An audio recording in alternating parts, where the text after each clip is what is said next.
welcome into the NECC. It is a jam-packed day, maybe the most chaotic day in NECC League of Legends history. Fish and Soph-Chan here because it is playoff time to start things off. We got a Challengers Midwest doubleheader. We're going to start things off with Kansas State University Varsity taking on Lakeland. But, Soph-Chan, to add to the chaos, it is preseason patch day on League of Legends. The patch has been live for 12 hours, so I have no idea what to expect today.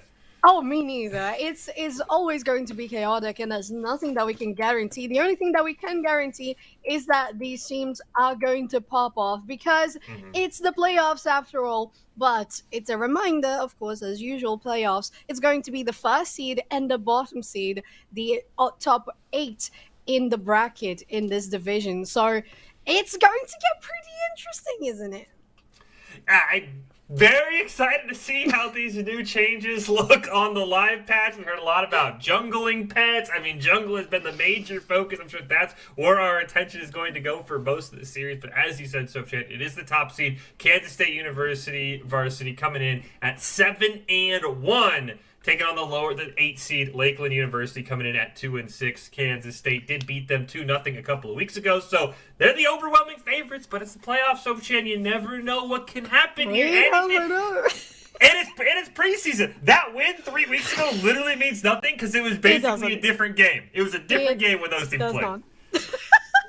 Oh my god, Fish, it really does not. Nothing is guaranteed in the preseason playoffs. And as you said, it was a 2-0 for Kansas State University Varsity. But who knows? Maybe these changes are absolutely going to favor Lakeland University on this one. And let's have a look at the lineup.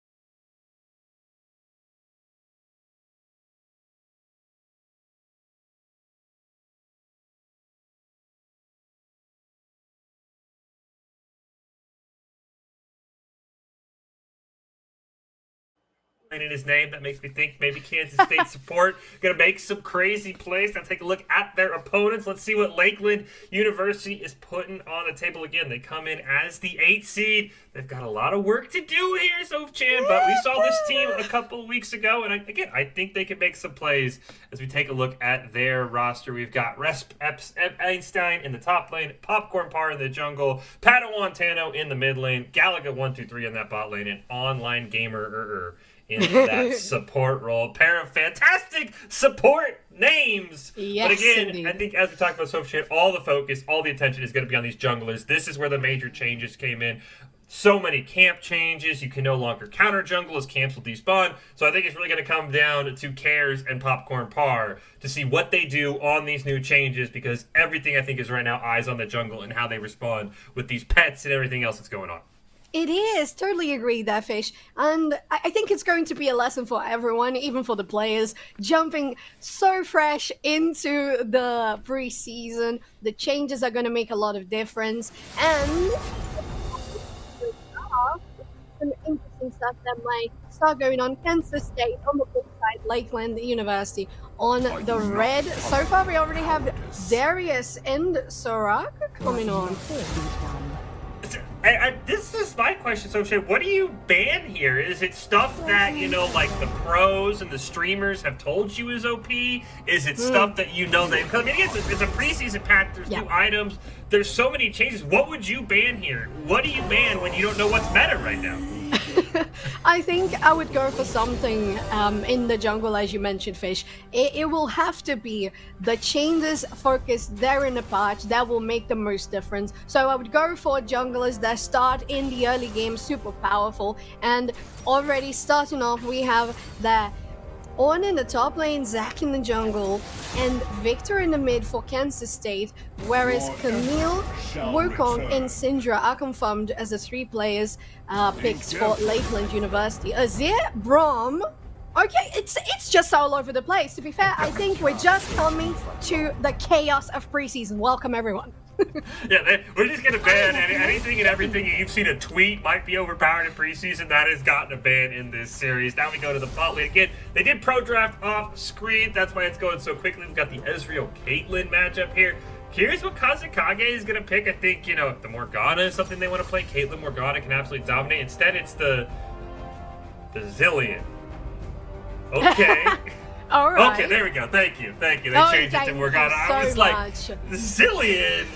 Really? And then on the counter side, we get my least favorite champion in the history of League of Legends. We get the Ezreal Yumi. So, a pair of very powerful bot lanes. So, I'm just going to ignore that lane because I don't want to deal with either of those matchups. Yeah, we're just according to Fish, we're just ignoring Lakeland. That's just going to be the blue side of the map. The rest doesn't exist on this one. But Fish, oh my god, I saw that Zillion coming up and I said in my mind, Morgana is not banned. Why have you not picked Morgana? What is happening on this one? Basically, the most reliable stun route, right? On the bind, on the dark binding from Morgana is going to be so much better than rely on the double bomb that might not hit coming from Zillion. And on the other side, Lakeland with very, very annoying potential. More towards the mid to late game, of course, since Ezreal is a hyper carry there and Yumi is going to guarantee for sustain in long.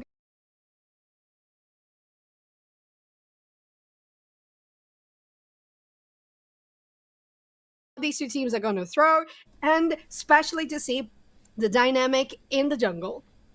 Yeah, the Wukong and the Zac kind of polar opposites. Wukong's going to want to try and get those early ganks going, while Zac's just going to be happy power farming around the map. Again, that is where our focus is going to be. We've got these jungle pets coming in. You can't really counter jungle as easily because the moment that one minion dies, the rest of the camp will just simply despawn. So very interesting to see how these two teams will approach it. I think, as you said, both these bot lanes are very powerful. I think the Ezreal Yumi should have enough sustain as long as online gamer doesn't get caught in a root trap combo to basically be outlasting that Morgana Kate. So rest of the map, I think, is going to be the focus. What do the junglers do? This top lane, especially something that I want to keep my eye on, Sofchan, because you've got the Ornn. You know what he wants to do. He wants to get tanky. He wants to get to the ornaments. He wants to be able to power up his team. If Camille can get ahead on that top side, if Resp can get ahead, I think the 8 seed Lakeland might have a good start here in our first playoff game of the afternoon. First playoff game of the afternoon indeed, and coming into NECC to this channel that is always starting a little bit earlier in your evening is going to get so exciting, Fish. As you mentioned, it's the first playoff that we're going to have on stream for League of Legends, so coming with the patch, there is all that can come to play, all the things that can come into an out-of-the-box scenario, and I am mostly sure that we're gonna get surprised on so many occasions, so we're bound to see such good plays happening. I'm absolutely ecstatic. I don't think there could have been a better pick to start the... I know the players probably aren't happy because, you want to be playing on a patch, especially if you're Kansas State, who, again, 7-1 in the regular season in the Challengers Midwest. They're probably like, look, let's play on the old patch. We were the best on the old patch. But I'm absolutely ecstatic that we get to start the playoffs on this preseason patch. And there's still going to be a lot of eyes on this game because we got a Challenger Midwest doubleheader, Sofchan, coming up after this game. Our next game on stream is the 4-5 matchup in the same bracket. So, might be a lot of scouting going on from Indiana Tech and Redbird Varsity, who would play the winner of that series, plays the winner of this game. There's going to be a lot of eyes on this to see how everything comes together. Again, same as the regular season for the quarterfinals and semifinals. It will be a best of 3 still, so we'll have to see who comes out on top. Of course, Sofchan, we didn't even talk about all the League of Legends fans so excited. Rod of Ages is back finally after a couple of years in hiatus. I know everyone is excited for the old Rod to come back. I'll be curious to see how often we see that item being built. It used to be a staple in League of Legends back in the day, so I'm excited. I don't even want to deal with this delay. The patch should have got rid of the 3-minute spectator delay. I want to hop in right now. I want to see what it looks like. Oh my lord! And speaking of Rod of Ages, I instantly think about that Annie that used to be so powerful with Rod of Ages, the Rise, and Rise means faker, doesn't it? And if that at some point comes into the hands of this pro player, I think everyone in the League community is going to lose their minds. Best day of the season sometimes for League of Legends is that preseason patch. Everybody starts fresh. Everybody's looking for what the big changes are, and we also got another dragon, our old friend. The Chemtech Dragon is back in the game, Sofchan, after he caused so many problems when he was first released. He broke the game. He took a 8-month retirement, but he is back as well. absolutely does some wild things on the map. I'm really actually, if there's one thing I'm hoping for, it's game one we get a Chemtech Soul. That is what I think I absolutely want the most out of this game. I want to see Chemtech.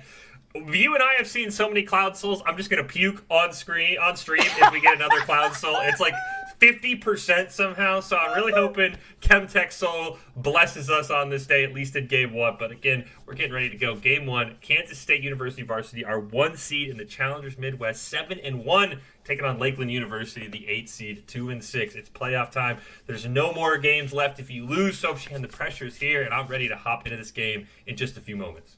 Yes, sir, my face. We're doing that countdown in our minds. Everyone just waiting for that spectator delay to be done and dusted. And as you mentioned, I am just absolutely, just so excited to see maybe that Chem Soul coming up to play. I would be so frustrated as you if we saw another plus 50% chance Cloud Drake that we seem to have on this broadcast coming into the rift.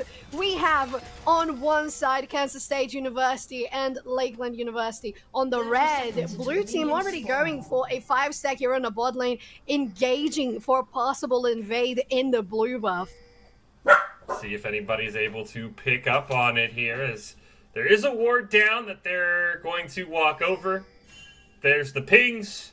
So unfortunately, Kansas State University not going to get anything more than a deep ward, and they will just simply opt for a reset here.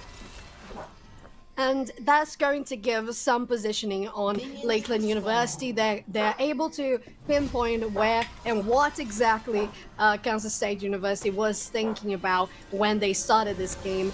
And with that, as you mentioned, we only have those deep wardings going on. On the side of Lakeland, they are more defensive, aside from the Camille ward that we had in the blue buff in the blue side of the map. And we're coming right onto this as buffs spawn into the map. Buffs do spawn. Of course, we had a couple changes to the leash. We'll have to see if that impacted these players. We've got our red pet for Cares. We've got our green pet for Popcorn.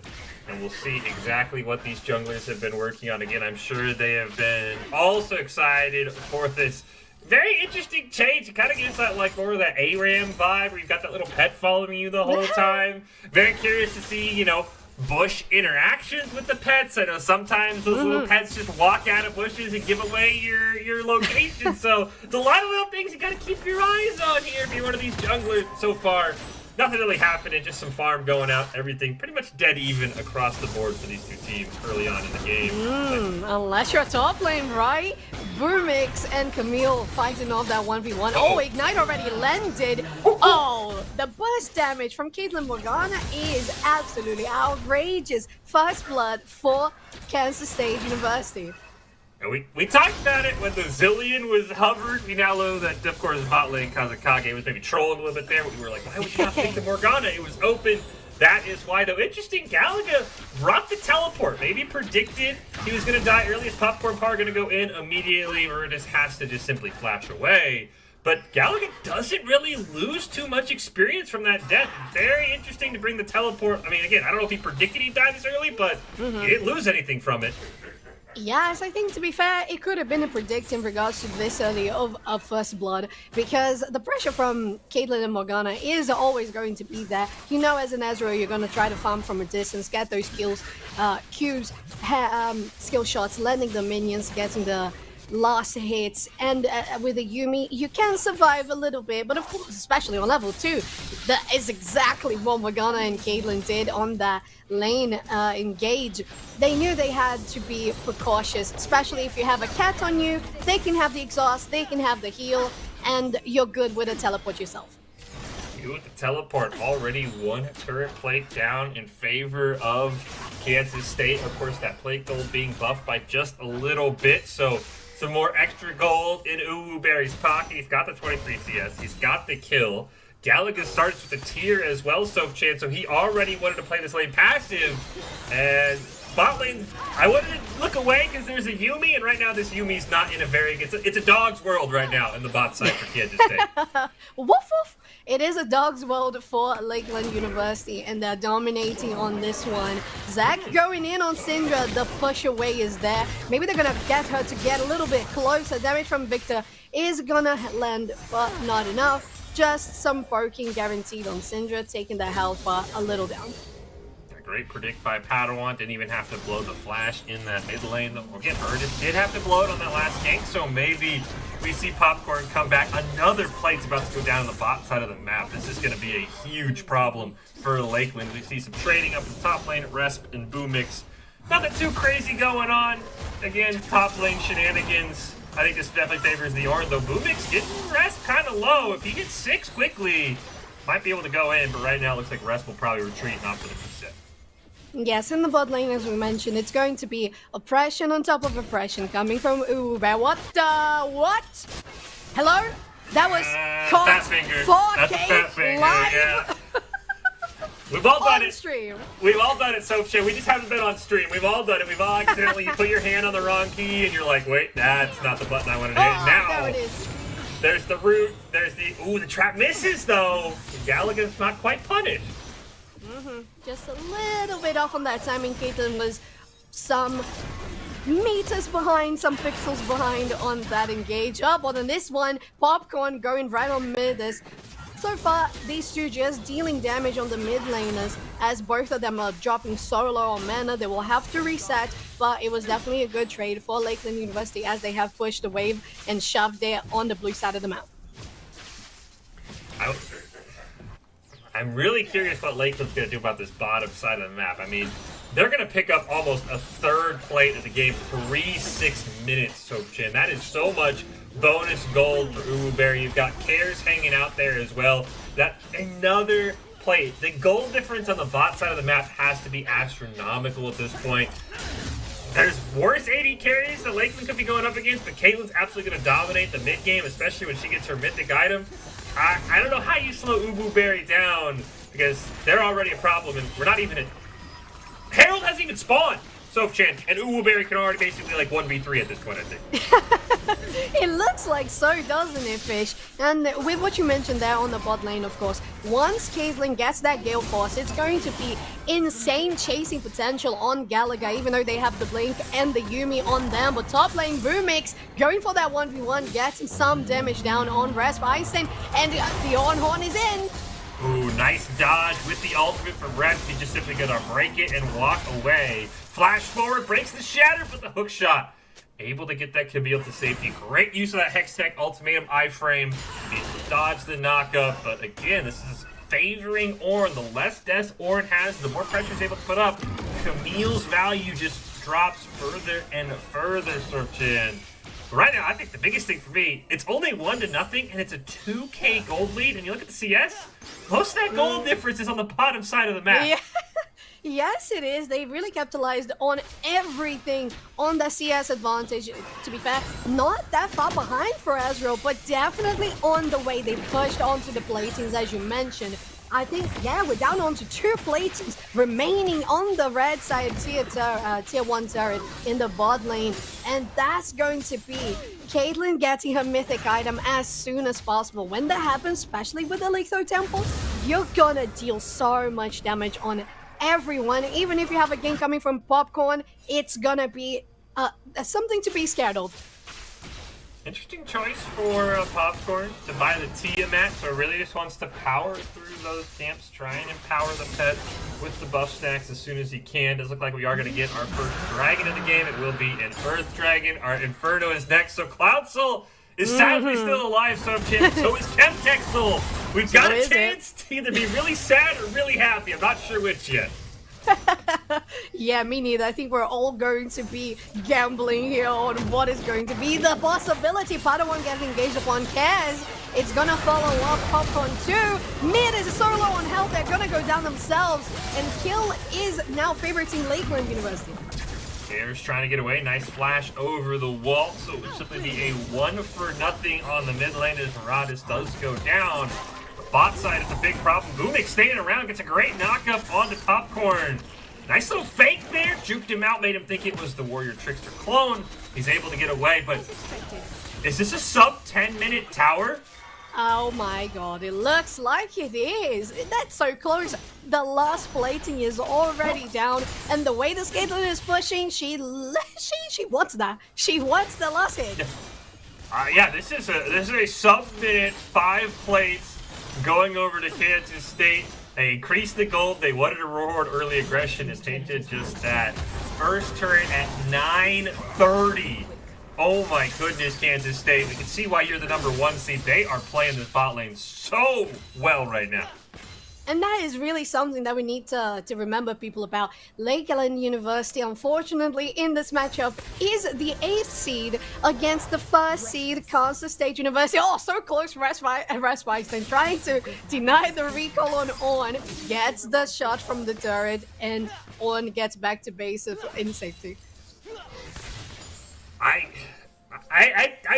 am very worried if we saw the gold difference, how far ahead Mary is of Galaga. Like, I'm thinking it's like 2K, 3K. I mean, it's wherever Uberry goes, it's going to be a problem. And right now, he is top lane. They're going to get a great knockup on Einstein. Here comes the rest of the squad. Hextech ultimate is going to be used. It's not going to matter. Ayers picks up the kill. They've already lane swapped. This could be a 9-plate Caitlyn, depending on how well they shove this top lane. It is, and we see the Caitlyn headhunting in the other side of the map, rotating for not only taking down Rasweinstein, but also guaranteeing the Herald for themselves. And with some technical difficulties, they're going to be sorted soon enough, I believe. There we have it. We're back on track. Boomix is against the 2 bot lane on the side of Lakeland University, and Fish, maybe this is the one moment that Galaga is gonna land some skill shots. Galaga is still trying to stack that tier, still has it. By the way, they took 2 plates top lane, by the way, while we were watching that. That is now 7 plates worth of gold on Uberry and bot lane Kazakage. Absolutely wild. They're only a level behind the Camille. Wow. That's another plate. Yeah, it is. It really is. Up of Popcorn coming for this bot lane too. Yumi, the last chapter is popped, and Boom Mix is gonna go down. Good rotation from Popcorn there, Fish. Great job by Lakeland trying to stay in this game. As you see there, another tower destroyed by Kansas State. This bot lane has now taken 2 towers, and plates are still up, by the way. At this point, just go mid. See how many plates you can put in Rod. Gonna jump onto Padawan. Chaos Storm gonna be used, but the power overwhelming gets the kill, so Padawan will pick it up. Here comes Cares, trying to get in range in time, is gonna get knocked away. I don't know if Cares gets there. There's nothing to use that stretching slings onto to be able to pull the Syndra back. So it'll be another pickup for Lakeland, and despite this bot lane difference, they're playing well across the map and starting to keep this gold lead from getting out of control.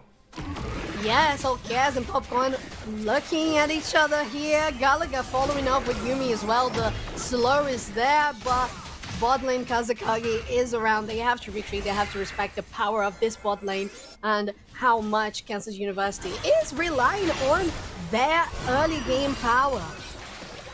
Caitlyn into the mid lane now. We'll see if she can pick up any more plates. 119 CS. Already has the Gale Force finished, so there's a Ludens done for Padawan as well. So the Syndra doing their best to keep up with Caitlyn in terms of power spikes. We've got Dragon in 20 seconds. We'll see exactly what these teams want to do. I don't know if you can fight this if you're Lakeland, because if Uwuberry goes uncontested in this fight, there's no one that can get in range. Yeah. Well, it will have to be a very well played. Oh, like an ultimatum like this one, where the Dark Shield is on. The ultimate from Morgana guarantees that, well, Uwuberry is not going to stay alive on this one. Lakeland University. What a lovely, lovely engage on the most prioritizable target on the side of Kansas University. That, you called it right away, though, Chad. You just said you need one good ult. They left Uwuberry and bot lane Kazakage all alone. And despite their dominance across the map, they, their bot lane still, they're under a level. Here we go, the moment of truth. It will be an Ocean Soul, so no winners, no losers today here We avoid Cloud Drake, but we also miss our first chance at Chemtech as the Rift Herald was dropped in the mid lane, picked a couple more plates, and the plate difference is going to be astronomical. There was 1 plate taken by Lakeland, and I believe 13 or 12 taken by Kansas State.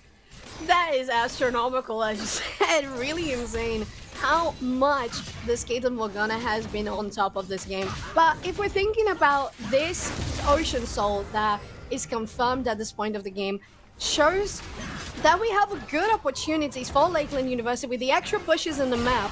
They will have more space to be able to situations, get on top of Blueberry once again, neutralize their power, go on Victor as well, now on 0 and 2. So in regards to Padawan, they're doing getting Victor a little behind lane, even though they are behind in farm themselves. So interesting. Regardless, Lakeland is trying to stay on top, and I think this Ocean Soul is going to help them.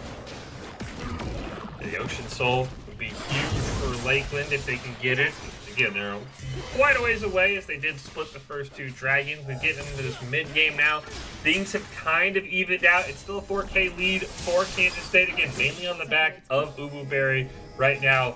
Almost 50 CS up on Galaga. That's really the only major CS difference. Everything else, 8 here, 8 there in the jungle in the mid lane. So I think Ububerry, the positioning, obviously, as we saw, Sopchan, maybe needs to be worked on a little bit, but they need to play around this Caitlyn in these mid-game fights of Kansas State, the 1 seed, once to start to build their advantage here in game number 1. That's exactly what they need to do. And Ububerry, as you mentioned, has to be careful with the positioning. They have to acknowledge, well, okay, I am the most powerful in this stage of the game on the side of Kansas State University, and you have to be careful with where you are. And Caitlyn has the potential to be just so far away from the fight, so you should be okay. Just don't get overconfident with the lead, and you might not get engaged upon. Popcorn hanging out in the jungle. Popcorn was on a ward, but now wants to jump on top of Kit. Has the Yumi behind him. But instead just choose to disengage. And ooh, Shiny misses the hook shot here. He's gonna get hit by the Ord Horde, but a great flash from binding into the chains. And I think, despite the nifty flash, I think this will still be a kill on this Camille. But never mind, the hook shot's back off cooldown. He survives with a huge. Meanwhile, Peters gets hit by the Cyclone. Should have the cell division still, but I don't know if his team can get there to save him. They're going to try and burn them down. Here comes Ububerry. Can he get in range? It's not going to matter. The stun's going to land on Emeritus. The Chaos Storm will be used. True Shot Barrage misses in Lakeland. They're not playing like the 8th seed right now, Sopchan. They are dominating fights. They are. It's so lovely to see how confident they look. Lakeland University on these fights, basically knowing exactly what they need to do and exactly the boundaries and possibilities of their champions. And as soon as Ezreal has completed that first item, they're feeling better to go in. Wukong Popcorn is now on 3-0, so definitely ahead of the enemy jungler, and they're taking advantage of it. Really, really good. They had that objective trade on getting the Inferno Drake for themselves, even though they lost the first Herald, and are most likely going to lose this second one too. Oh, Fish, don't you think it's the most funny thing to see those pats flying around with Zach? Zach just comes flying off screen. He's like, I'm taking this Herald. Nobody else is getting it. But I think that you pointed out, Popcorn 3-0, and that's kind of been the difference. The Wukong's the more aggressive champion, cares, of course, on that Zach, more of a tank role, and Popcorn is just able to dictate these fights. He started a couple of them. That's why he has such a big lead, and I think Cares needs to, either start playing more defensive or be with the rest of his team, because he was caught out 1v1, and this is not the game that a Zach is going to solo a 3-0 Wukong. Cares is not that fed, so I think Cares just needs to maybe tone it down. Don't know if he maybe plays the aggressive junglers, but the Zach needs to be a bit more team-oriented, I think, as we get to the next Dragon, which will be a big team fight here, Sopchan, because for all Ububerry's done, I think Lakeland's maybe favored in this fight. Yes, and they have 3 TPs on the board online for this next Drake fight. They're all over the map. Gallagher in the mid, Camille in the base, but they can get Sunab really, really quickly, and TP is popped by Camille themselves as they're trying to join this fight as fast as they can. Drake is on the board. Fish, it's time for a brawl. Warning going to be very much in Lakeland's favor. There's just one ward in the pit. So I do believe it was not able to be outranged that pink ward, so they're not going to have any vision. And it looks like Kansas State might simply opt to give this one away. Riptail's going to go down, still looking for an engage. Going to jump on to Kazukage. Final chapter going to go out, but a great stopwatch. Cyclone meanwhile on the backside. The Ornhorn knocks up two. And they're going to use the Hextech ultimatum to try and give Gallagher some space. And that's what he's doing as they get a double kill for Popcorn. He's looking for one more on to Cares. Make it three. They do lose the Ezreal, but they're going to go on the chase here. Boomix trying to dash away. Flashes as well. Ooh, Barry stuck in the brush. I think this should be an easy kill for Popcorn if his dash will come off cooldown in time. Never mind the hook shot. Gonna be able to pick up one. Can they get in range for the ace? Oh my god. Oh, not quite.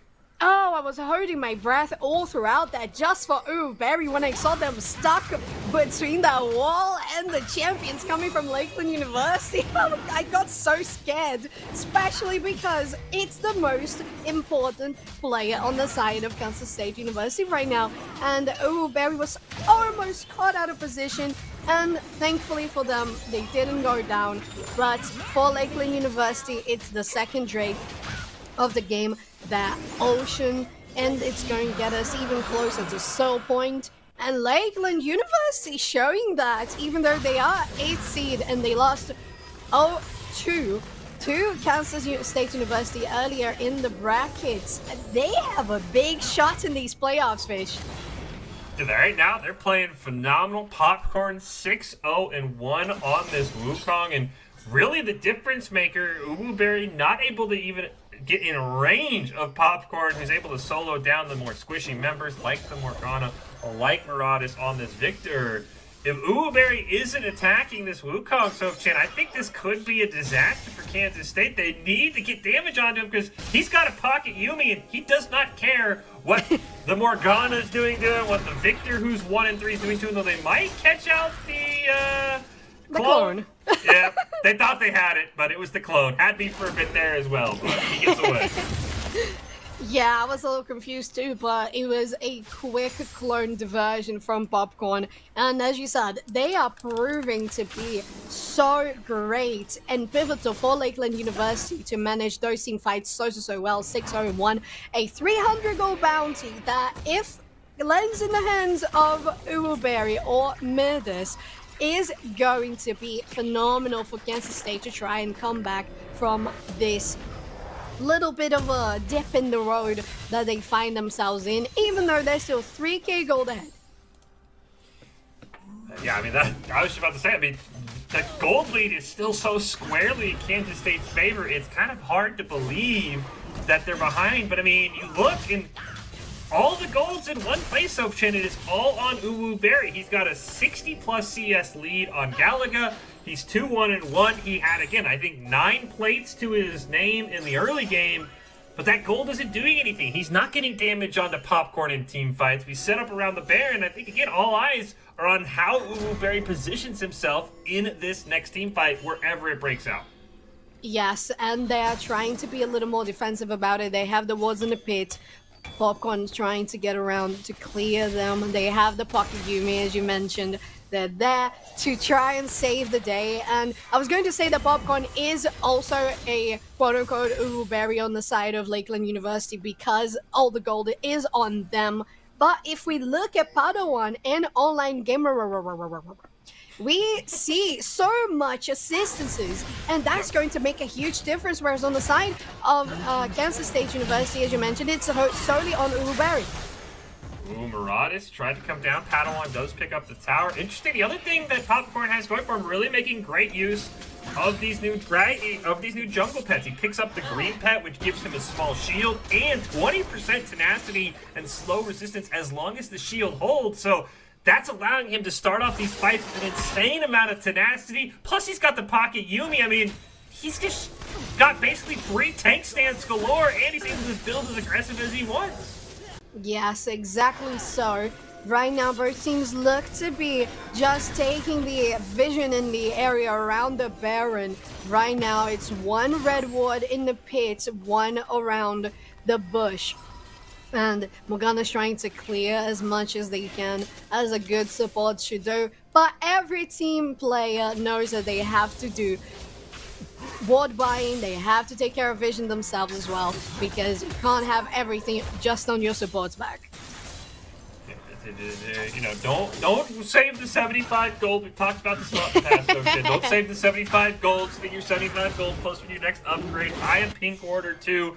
Make sure your team is prepared. Again, Baron, kind of this dance that these teams are having right now. The next dragon's up in a minute. Could potentially be soul point for Lakeland if they're able to get there. Very, very interesting to see where this next team fight goes, because the gold lead is shrinking. Ever since that 4K gold lead that Kansas State built at about the 12-minute mark, we're only down to 2.5K Stokechan, and that's because Lakeland is winning these team fights when they break out. Exactly, so Fish. And if you have a look at Ezreal, for example, we have the Trinity finished, we have the Mumana, and in regards to farming, they're going to be so great at clearing the way themselves. Kansas State, though, going for Baron, and Lakeland University trying to catch up. The damage is not quite there thus far, and they have to disengage.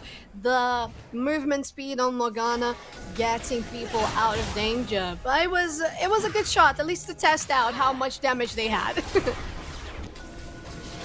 Get the binding onto the clone. That's about all they get with all of their vision. As you said, they did not have the burst damage.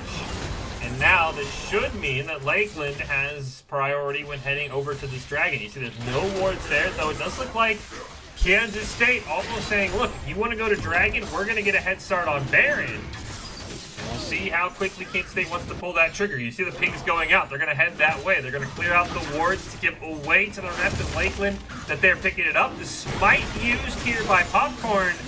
Dragon falls. Now, how quickly can Kansas State burn this Baron is the question. Yeah, and Sindri is just around the corner, Padawan, staying alert. Oh, True Shot Barrage hitting most of the people on the Kansas State side. Gallagher hitting the skill shot. The on-horn knocks everyone up, and now it's going either way. Oh, actually, it's Lakeland University guaranteeing so many kills on this one. 2 for 1. Now 3 for 1. They might pick up another one here. Popcorn. Uh-oh, you gotta be careful, Popcorn! Oh my god. There it is. Huge shutdown for Uwu Barrett. Gallagher gonna go hunting, actually gonna run right into him. Ace in the hole going out, but it can't quite kill Einstein. He fell victim, but that is still a 600 gold shutdown. They do lose the Baron buff on everyone but Kazakage, so really not worth it, but we're starting to see that Kansas State does have that power to be able to win these team fights. Again, if Uwu Barrett can attack Popcorn. Exactly, and I think it was a little bit of overconfidence from both sides. Oh, we saw that hook shot. We saw that. Caught 4K live once again. And Lakeland University, even though we are laughing a little bit about all of that, you guys are doing so great. We've been mentioning Fish. Now that Ezreal is up on 4-2 and 4, so really, really growing a 200 gold bounty on their name. And for the side of Kansas State University, the kill on Popcorn was essential. But unfortunately, the lack of vision, once again, is the one thing that made Kansas State University, Uwu Barrett, end up falling. Little did they know Ezreal had the Pocket Yumi just around the corner, while the ace in the hole was aiming for the other teammate on the other side of the map. Whereas Einstein was definitely safe from that one, and Lakeland University guarantees an ace and a denial on all of the Baron buffs. Continue to shrink that gold lead as Lakeland. Now it's down to about 1,500 gold. Again, they've never had the gold lead all game, but they've been playing like they have. They've won multiple team fights now. Of course, the next big objective is this Ocean Dragon. Could be potentially Ocean Soul for Lakeland, which would be huge for Popcorn, for really everyone on this team to be able to live through all of the damage that Kansas State does. But right now, they've got to survive Uwu Barrett, Kazakage, the lone Baron.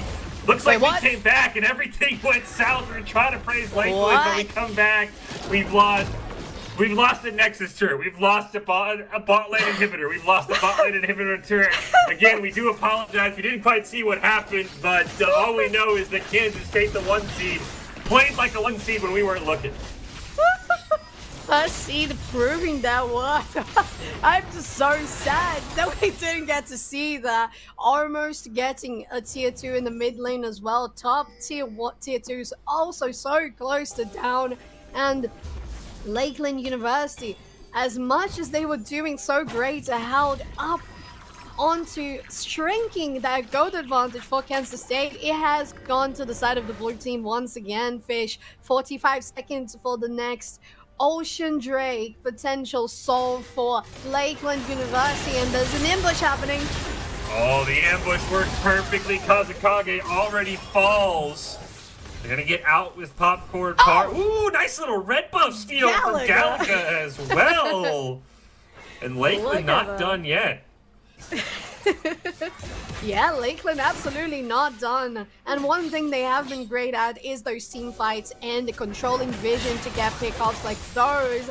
Padawan and Popcorn Par together here. You must never forget the Pocket Yumi that is also there. TPs are up, coming from Syndra. Well, Syndra is there in a party, but Galaga just arriving from mid lane. Drake spawns, and we'll see how Kansas State can do, even though they are a little lower on health. Low on health. Bot lane Kazakage did just spawn as well, and in a 4v5, do you want to take this fight? Boomix hanging around. This would be Ocean Soul. This would be huge for Popcorn if he can pick it up, but he can't do it! It's stolen by Cares. An absolute huge death blow to Lakeland, though they do pick up one, and should be able to pick up a second onto Cares, but the Ocean Soul is denied away from Lakeland. Oh, they're going in. Oh, look at them! Oh, they're so close to getting that Ezreal. The execute from Syndra is enough to take down Victor, and Kansas State might have been a little too sure of their potential. You're not. Oh, the trap! Oh, what? What? They end up trading a great trap, as you pointed out. And honestly, I mean, Padawan, did rock into a trap, but he hit a triple stun as they had popped the Shirelius to go in. That triple stun probably won that fight for Lakeland, and all of a sudden the gold leads back down to 1,000. I think they're going to pull the trigger on Baron as soon as Popcorn and Galaga get there. Lakeland's back in the driver's seat. Kansas State hoping we don't watch, because whenever we, lose vision of the game is when they apparently pop off. Yeah, we hope for Lakeland's sake that we don't get technical issues at this moment, because they are melting this Drake, this Baron. Oh, Zach coming though. His might is on. Damage is also coming down. Galaga so low. Fish! Kansas State is turning this around. Kansas State caught him out. The Chaos Storm should be able to pick up a kill. We've got a teleport in for Padawan. Can he get there in time? The gravity field is going to miss. It's 2,000 health. Can he get the steal? No, he cannot. And absolute awful 5 seconds there for Lakeland. They lose 3 members. They lose the Baron. And now Kansas State, once again in this seesaw battle, is back in front. I have no idea where all that damage came from. Oh, I believe that's the item there, the demonic embrace coming from Zach. Getting so much damage on everyone around them, since there was 3 or 4 players there. I think it was 3, right? We had Popcorn, Galaga, and Online Gamer, and that was enough to guarantee such good knockups from Kaz and taking down as much damage as they could before the rest of the team could arrive, Fish. Now we'll see if Lakeland can hold on. They've got to survive another 2 minutes of a Baron. Last time, of course, Lakeland took Baron. They nearly got wiped as soon as they picked it up. But this is their first real siege, and you can see the damage they're putting out. The mid inhibitor turn falling already. And look at that trap defensive line. We've seen the power of Uwu Berry nearly fully built at the 33-minute mark. I just don't think Lakeland can afford to go in right now, though. A flash forward into a stun. Unfortunately, Victor goes down, but Padawan will fall as well. Popcorn trying to jump onto Kazakage. Don't think he's going to get away as he does get hit by the stun. Meanwhile, Boomix just now joining the fight. Einstein with a great dodge to the Hextech Ultimatum. but the Caitlin's still alive, and this feels like GG in game number 1. Kansas State survives an upstart Lakeland here in game 1, but the top seed, I think Sok-Chan, is going to prevail unless Gallica's got a miracle in him. Yeah, I don't think they do. It's just a little blonde boy and a cat, and there's so much you can do. Cat is the only one surviving. Not even the Nexus on the red side is up anymore. Kansas State University guaranteeing this first win of the playoffs in this lovely, lovely little broadcast of ours. Amazing start to afternoon Wednesdays. Oh, Fish, it was so competitive though. Yeah, I think Kansas State will be the first to tell you that was not a pretty game from them as the 1 seed. Absolutely phenomenal game again. Really, that game kind of turned on that one fight we didn't see where Kansas State somehow won. And then just that Baron call at the end, Sok-Chan, they didn't quite have enough damage with Popcorn and Galaga, allowed Cares to get back in. And I'm torn. I mean, I came into this series, and again, you look, Kansas State's the 1 seed. They 2-0'd Lakeland 3 weeks ago. I'm thinking, like, this should be a breeze for Kansas State. This is going to be a series because Lakeland came to play. You got to give them props for that. There's going to be such a series, and it started off as exactly that. And to be fair, I was a little bit biased because it's, of course, it's the 1st seed versus the 8th seed. And looking at Lakeland and how much Uruberry was ahead on that bot lane with gold, with rotations to top lane, with everything. But at one point, we saw Popcorn from Lakeland being so proactive in all lanes, getting ganks in the mid, getting shutdowns at the bottom, and we are going to see such greatness coming from this series because Lakeland University showed that even though they were 8th seed, they have the merit to be here in the playoffs. Yeah, Lakeland doesn't care about your seeding. They are ready to go. They gave Kansas State everything they could handle. We'll take a quick break. We come back. Can the 1 seed be the ones to turn it around, or does Lakeland, the upstart underdogs, have a game 3 in store for us in our first playoff series of the NECC season? We'll be back with game 2 right after this.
Welcome back into the NECC playoffs here on the NECC 2 stream. We've got a Challengers Midwest showdown that has not been at all what we expected. Fish and Soph-Chan here. Kansas State, the 1 seed. While they did win game number 1, Soph-Chan, it was not as dominant as this team's regular season record indicated. Playing from behind in kills, but ahead in gold all game. They finally put it together against Lakeland, the upstarts. Again, playoffs. First day of the preseason patch. Soph-Chan, it hasn't been live for 24 hours, and we're telling the players, you're playing win or go home games tonight. It has not disappointed. Absolutely excited to see how this Game 2 draft unfolds. I think the big questions for me, Soph-Chan, is going to be, how does Kansas State handle the Wukong? Because he was absolutely phenomenal. Do you ban the Wukong? Do you maybe ban the Pocket Yumi that enabled it? And how does Lakeland answer Uwu Berry, who absolutely put on a show early game with every single turret play in their name? I just want to start off with saying, what a moment to be alive. And it is with this first playoffs matchup that we have on NECC 2 channel. We had such a competitive game, as you mentioned, Fish. Kansas State University guaranteeing the win, as it would make sense. Mm-hmm. Because they are the top 1 seed. But Lakeland, they were incredible in countering so many things. We're coming into draft right now, and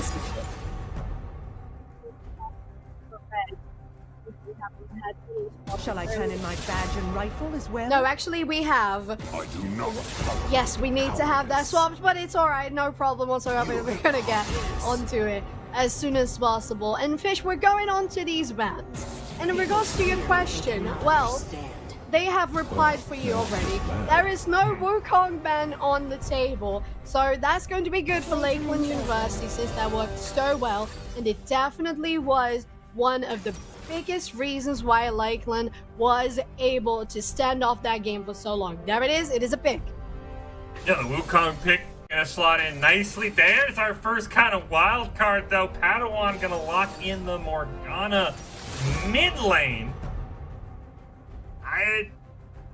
I'm very curious to see what they have in store. That, I mean, you know, to pull back the curtain a little bit, that was the B1, but I mean, you had Yumi on the board. You don't get the Yumi pocket. I'm very curious because you get the Bel'Veth for Karis, who's a very good Bel'Veth player.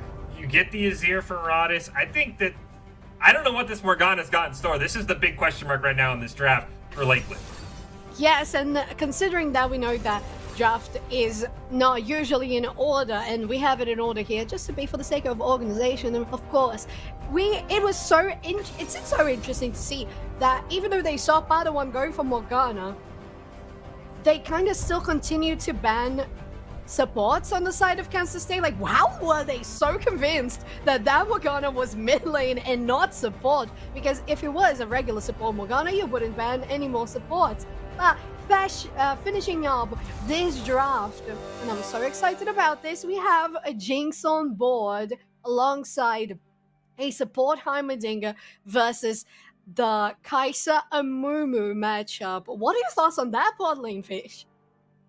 I like the Heimerdinger pick into Amumu as a counter because, again, you can throw down those turrets. You can basically use them as blocks for the bandage toss. So I think that is going to be the one thing. I think my bigger thing for this bot lane is if there's a champion that's better than Caitlyn when a tower goes down, it's Uwu Berry, because you're going to get excited. You're going to be able to maybe run down and pick up a kill. For how they played that AD carry early on in the game, I think Jinx is a phenomenal pick for Berry, and this is going to cause a lot of problems for Galaga and Online Gamer. From Uptown Piltover to down south in Zon, Jinx is definitely a good option, as you said. I totally agree, Fish. And having a matchup against the Kai'Sa, I think it will depend on how Kai'Sa decides to play, right? Because as far as I'm concerned, Kai'Sa can still flex a little bit of AP here and there in different builds, so can Varus, right? So it will be interesting to see how that's going to be played if we're going to have a lot of pressure coming from Popcorn in that bot lane to try and neutralize Jinx so she doesn't get super excited and run around taking your whole base. So I think that coming from Kansas State, I really like that comp. In regards to Lakeland, I hope they're very confident about their Morgana pick because I haven't seen that in a while and I don't know how good it is at the moment, especially against Nazir. I mean, you're going to have the Dark Shield and block some of the damage and the dislocation from his ulti. What are you thinking? Yeah, I mean, they first picked the Morgana, so I think there's a very large magnifying glass on this pick and how Padawan wants to play it. I do think overall, though, Kansas State has to be very happy with the comp they got. I mean, the Heimerdinger, outside of just specifically hard countering Amumu in lane, I don't know what else it's going to bring to the table, but I like the Jinx pick. I think Care is something that we talked about a lot during that break. He feels like a duelist player. You pull up his OPGG, it's right there. He plays a ton of Kayn, he plays a ton of Bel'Veth. I think he's going to fit better. That Zac, there were a lot of times where he tried to 1v1 Popcorn. It put him down early in the game. That kind of built Popcorn's lead. But I honestly think the biggest question for me, Sofchan, is what does Popcorn do now? Because he popped off when he had the little kitty on his back, when he had that pocket healer. The moment that Yuumi started falling around Galaga, Popcorn started dying. I think his KD without Yuumi on his back is something like 1-3, 2-3 in that game. He's got to be a lot more careful now that he doesn't have that bonus shield and healing, because without it, he might just get burned down. Yeah, not only that, Fish. It's a matchup against the Bel'Veth right now. It's not going to be the Zac, which you mentioned. It's not the greatest aggressive jungler, especially against the Wukong. Wukong has so much more damage. The monkey's gonna be able to solo queue you every time in 1v1s and even set you up for 2v1s if your mid laner comes around too. So as you said, the big advantage for Wukong there was not only having Yuumi on that back, but being against the Zac. And a Zac that was a little unsure of how much damage they could deal. Therefore, they were a little overextended in a couple of situations. In regards to Kansas State now, that Bel'Veth, as you mentioned, is going to be a little more comfortable on the hands of Kaz now. It is a champion that they play more often. It might be a style that suits them better. And it's maybe Wukong on Popcorn Sands might be a strategy to try and stay away from the other jungler. If they're on Drake, you get Herald. If they're on Herald, you get Drake. So trying to avoid that conflict and set up ganks instead of counter ganks, because I don't think that Lakeland has that upper hand in the beginning of this game. So trying to stay safe might be the best option.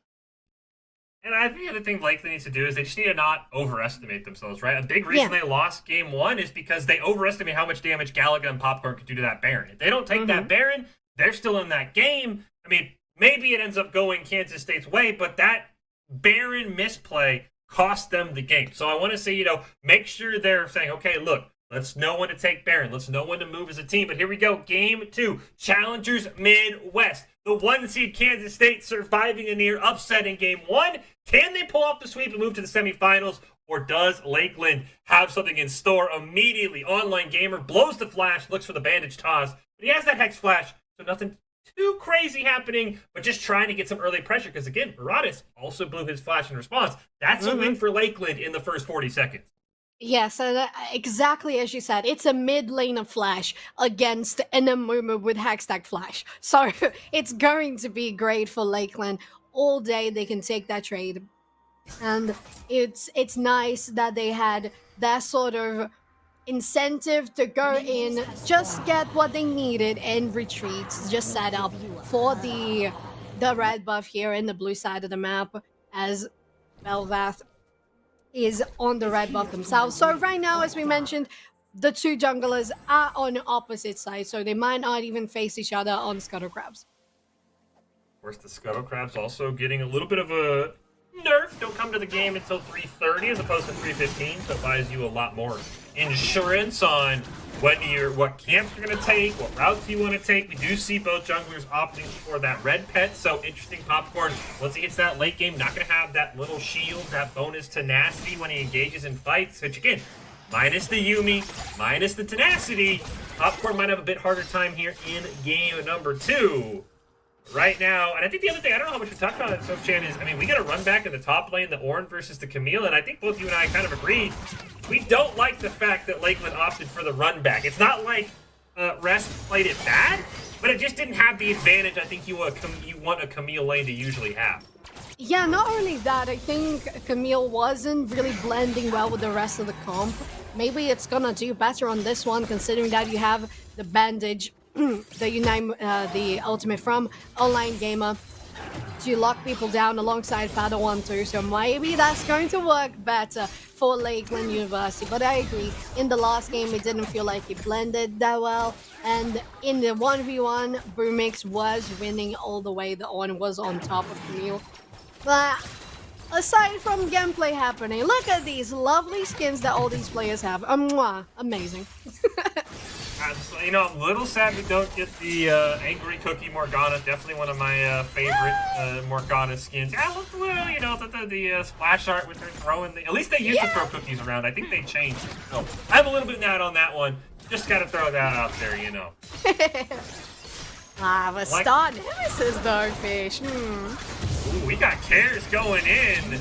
Trying to get an invade here on the Popcorn, and the Belveth player paying off. He does not get the smite, but he forces him incredibly no. Now Resp and Boomix gonna rotate down, and Resp, he's caught in a 1v3. Can't get the Padawan in time. We're ready to pick up the kill. The CC is there. Flash over the wall. Cares going for him. Can he get one more auto attack in? Oh, he's so close, but he can't go for the tower dive. And Lakeland, on a couple of occasions, just barely survived. Oh, Popcorn. Oh, you could... Popcorn. Uh-oh. Popcorn, you stayed too long. He tried to get greedy. First blood goes over to Marauders and Kansas State. Oh, that fight lasted so long. I was biting my lip. I saw Rasp going down, but the potion was so clutch in saving them. Belveth was there.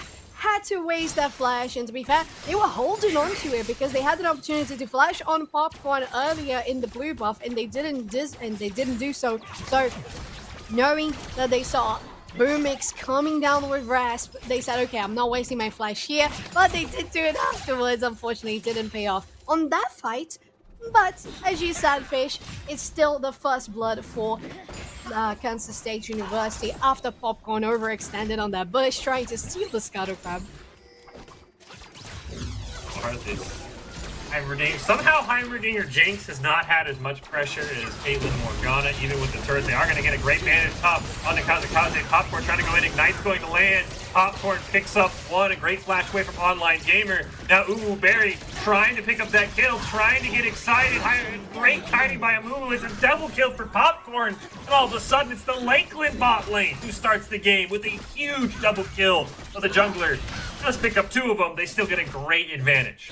Once again, Popcorn coming to lanes and having such positive outcomes for Lakeland University. So having the Wukong once again, since they did so well in the last game, was a safe pick, was a comfortable pick for themselves. And it's paying off at this stage. So good on Lakeland for taking advantage of that early pressure that the Monkey King can afford. Get a little bit more pressure for Rest here. Lakeland again played really well in game one. Not play like the 8 seed. They've also neutralized that major gold lead that we saw from Kansas State. I mean, at this point in the game, you have to remember, Soph-Chan, in game one, Uwu Berry nearly had the bot lane tower killed. You know, he almost had finished it off. So the fact that there's still 4 plates, a little bit of an improvement here for Lakeland. They just need to continue to stop Uwu Berry. Popcorn's got to basically set up a 10 bot lane. I think that's the right play to keep this Jinx in line. Not only that, the aggressiveness that an Amumu offers just for being an Amumu, all cares going on Rest. Oh, deny on a hook shot. Bromix comes in to help. Not much damage happening on Rest, but instead a flash forward. Ornn is following up. Midas is as well. Rest as Iceland is as good as they're dead. Or are they? Or are they, Fish? They might get out of this again. About 13 seconds. You got to stay out of combat. Maybe look for that self-destruct on the tower. Murata's going to use the blast cone. Resp trying to dodge, gonna get the hook shot off, cooldown in time. Cares is there, but here's the rest of the team. Cares going to go down thanks to the shield. Popcorn picks up another kill. Now Murad is caught in the Hextech ultimatum. Popcorn's gonna get one more to his name, though Padawan will pick it up. I do believe Popcorn looked like he stopped attacking, so I do think that was a try to share the goal with his teammates. Lovely. And Lakeland with a huge play. Huge play. Amazing rotation from Lakeland University. Rasp Einstein as well, buying the time for their teammates to reposition and get in a good spot to counter that gank. Lovely Rasp Einstein right now coming back to lane with the TP, so not losing that much. The Rave didn't even crash, so that was incredible for Lakeland University. Oh, the little machine blocked in the bandages. Uberry dealing damage on Gallagher, and this trade is definitely going for Kansas State University. Chompers had landed. That would have been an easy kill, but Blueberry maybe predicted a flash away, just put him behind Online Gamer. But this is kind of what we expected from Kansas State. They're going to shove with this bot lane. Jinx is going to get excited. Hex flash over the wall here. Galaga somehow dodges the zap, keeps him alive, but that's 2 more plates going to go over to Ububerry and Kazakaze. That's just more gold onto this Jinx. The CS lead also now up to 11 as well. They pick up an uncontested dragon. This is not what you wanted to see, though. This is what you want to see if you're Lakeland Rest. It's going to drop right onto Boomix. This Camille doing so much better against the Ornn in game 2. Boo should be able to get away. That's what it'll do. Yes, Rasp Einstein now on 2 assists on top of the Boomix on the Ornn. A little more farm as well. So the pressure coming from Popcorn was great. The rotation from the team was lovely to maintain. Good sort of aggression for Camille in that lane. Now, as you said, they are standing on top of Ornn.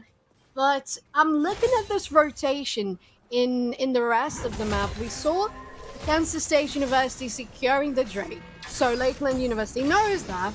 LU, though, was already in the bot lane. Popcorn rotating there instead of going for Herald, so they weren't aware that that was happening, even though they had a couple of vision in the bottom river.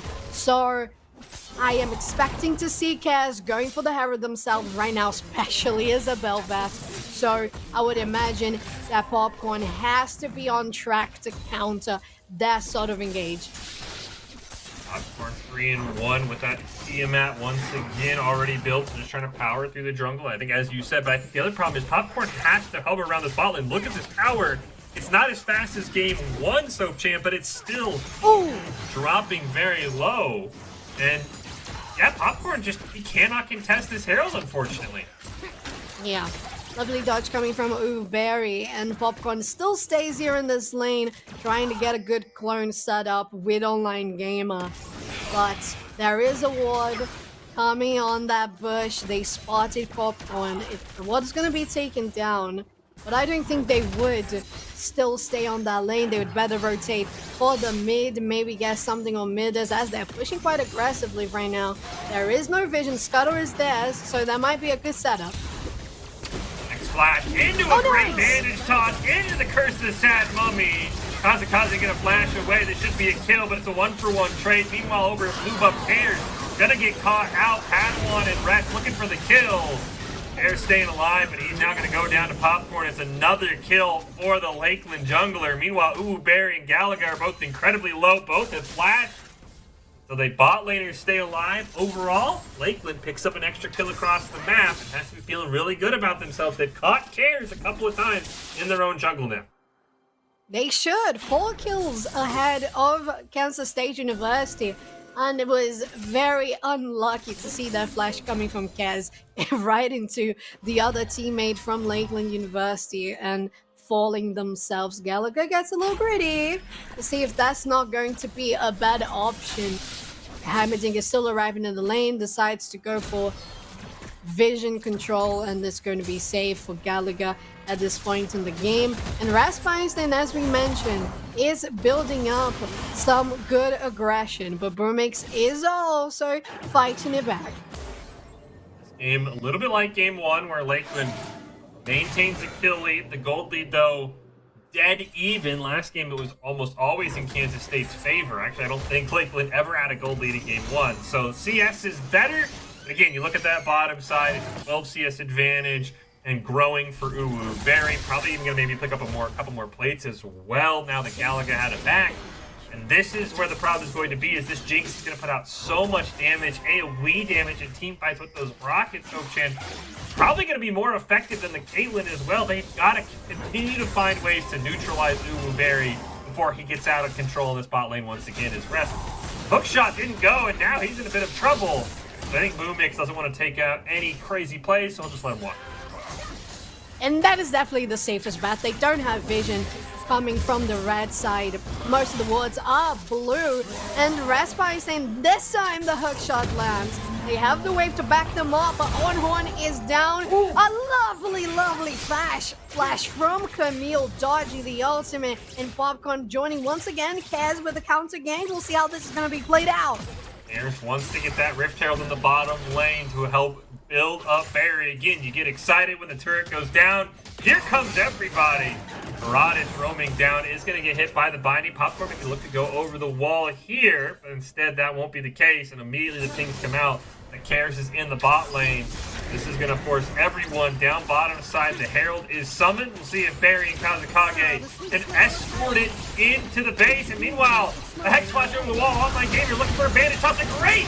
2 Curse the Sad Mummy. That is an immediate double kill. Make it a triple for Padawan. And oh no, Herald is going to connect. So that will still be first tower going over to Kansas State. That goal only going over to Cares, not everybody else. For the plates, yes, as you meant. Yes, exactly. The last plating will only go to Cass. So, well, it's at least not shared gold. But at the same time, you want to have that on Uwu Berry. The one player that was so essential in the last game. Right now falling a little behind to Lakeland University's pressure, especially the positioning from Popcorn, the awareness in the map, Padawan following along too. So communication is on point for LU as they are neutralizing that bot lane now on 5 accumulated deaths. And Kaiser just building up that 1 and 5 KDA.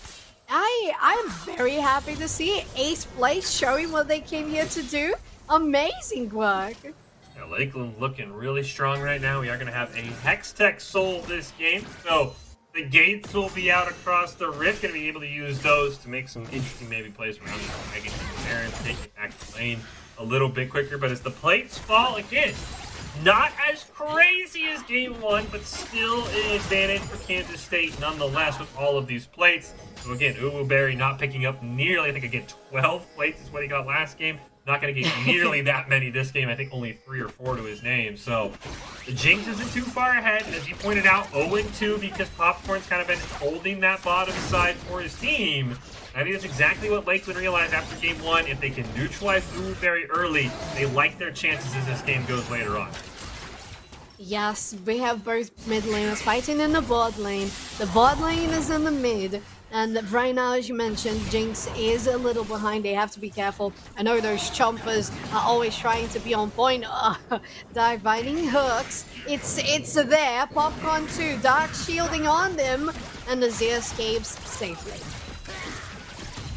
I would be so happy with Lakeland's results right now. And again, maybe Padawan, it was all for the Black Shield. But if this was a Syndra, I mean, I know Syndra, I believe it was banned, but if this was a real AP mid laner, I'd like their chances so much more. I just don't know what the Morgana is going to bring to the team in terms of late game damage, Soap-Chan. It has the CC, but I think they're going to need more damage from that AP stop. Because right now, I mean, I know Kai'Sa's a bit split.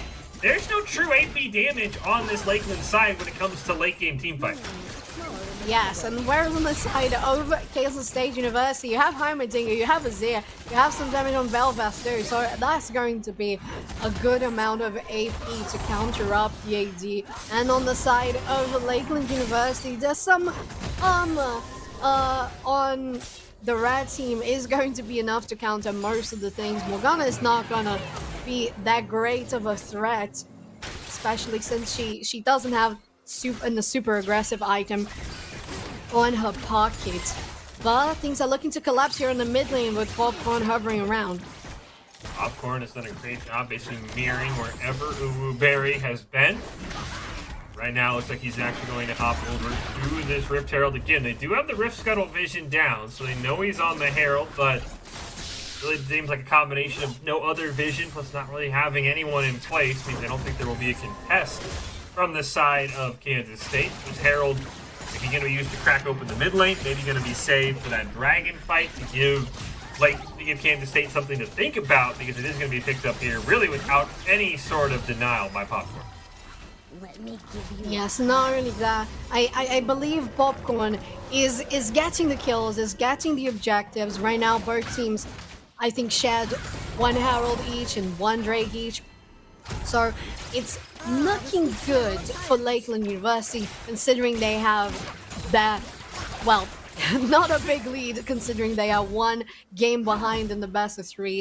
This has to be a victory for them to proceed into a game 3 and be able to move forward in the playoffs, or unfortunately get knocked out. Rest by then going for a 1v1 on Brewmix, but the damage is coming from Ord, not Camille this time around. Camille started that fight at about 60-70% while Brewmix was at full health. A very interesting choice, to say the least, for Resp. He's able to simply just disengage, as most top laners do. Now it's Brewmix's turn to wait in the brush, and I don't know if this is going to go well for Resp. If he gets knocked up in the air, will the Orange Horn be used to secure the kill? Resp has been so good at dodging them. The caster curse is real as he eats it to the face. Exactly as you were saying it. Poor Resp eyes them suffering from your crime space. That's the first one he's ever been hit by. I had confidence. Bad fish. I believed in you, Resp, and you let me down. They will lose the tower, though in exchange, his team should be able to simply pick up the dragon here. And again, there's really no counter from Kansas State. They're going to hand over another objective. Mega Death Rocket did come flying in from Uwu Berry, but it wasn't even close, and that's a second dragon now picked up for Lakeland. Yeah, I'm concerned about Jinx's positioning now. Okay, they are... Oh, have to flash away, though. It was close. That bandage was so close to Jinx's skirt, and she was able to escape with a lovely flash. But I was concerned. It was either going to be a flash or Jinx was going to be down, because she was so far advanced into the lane to get that turret. She was confident that with excitement she was going to get away freely, but unfortunately she is down on one summon as well. This is time to punish the Jinx. Can you get in range with that flash on cooldown with either Popcorn or somebody else? Speaking of getting in range, the Rift Herald is going to go down. Should be at least able to damage the tower. Not going to be able to fully break that tier 1 mid lane tower, but we'll get it down to about a quarter health, probably just running low on the duration. And again, this is kind of that problem, though. Padawan, the damage just simply isn't there. Sochan on this Morgana to be able to stop Maraudis in any sort of way from pushing. It's great wave clear, but it's not great 1v1 damage that I think Lakeland really needs to help close out this game. Yeah, and we can see that, Fish. Comparing, if we have a look at the kills, we have 9/3 in the board, and still Kansas State University are 2k ahead, a little bit less, maybe 1. Oh, the whiff! The Shurima Love me Shuffle. a thumbs up. The Shurima Shuffle, he trips, falls right on his face on that one. I think Padawan even had the black shield, so I don't want to blame him too much, because even if the whole combo worked, I believe Padawan would have still just simply spell immuned it nonetheless. But a shout out for trying Maraudis on the Azir. Always the most exciting thing is those Shurima Shuffles, but not that one. We'll wait, 90 seconds to maybe try it again. Yes, and as I was mentioning, Fish, it really shows, coming from the amount of turrets that Kansas State has taken so far, even though they're behind in that Drake count. Kaz has encountered Online Gamer. The Blast Cone is there. Popcorn, though, has reconvened, and Moomix is caught. Have to flash away. Good follow-up from Lakeland University. For a moment, Online Gamer was the one who was caught. Then it clearly looked like Boomix was the one. That flash, that Ornn, incredibly tanky. 1-0, 158 CS. Online Gamer waiting to make a play. Knows that he's there. They are able to stop the back, but there's some turrets in there. I don't think you want to make that play, so they will simply all reset. We've got Dragon in 2 minutes. We've got Baron the first one of the game up. And we're going to see who will make the next aggressive play. Again, Lakeland used to the situation. This was game 1. All over the place, so Chan, it was kill lead for Lakeland, gold lead for Kansas State, so they're used to playing in a deficit. Can they finish this game off this time, unlike in game 1 where it just slipped out of their fingers? Yeah, can they maintain this lead and make it for an advantage on top of Kansas State University?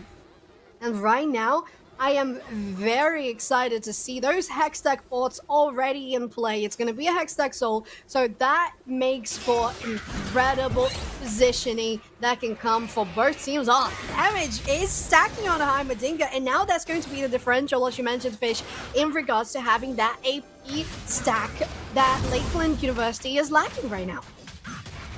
Yeah, Kazakage doing more damage in fights than Padawan might be doing there on the Heimerdinger. Again, just the nature of the Morgana kit. But if there's ever a time, Padawan 3-0-3 on this Morgana.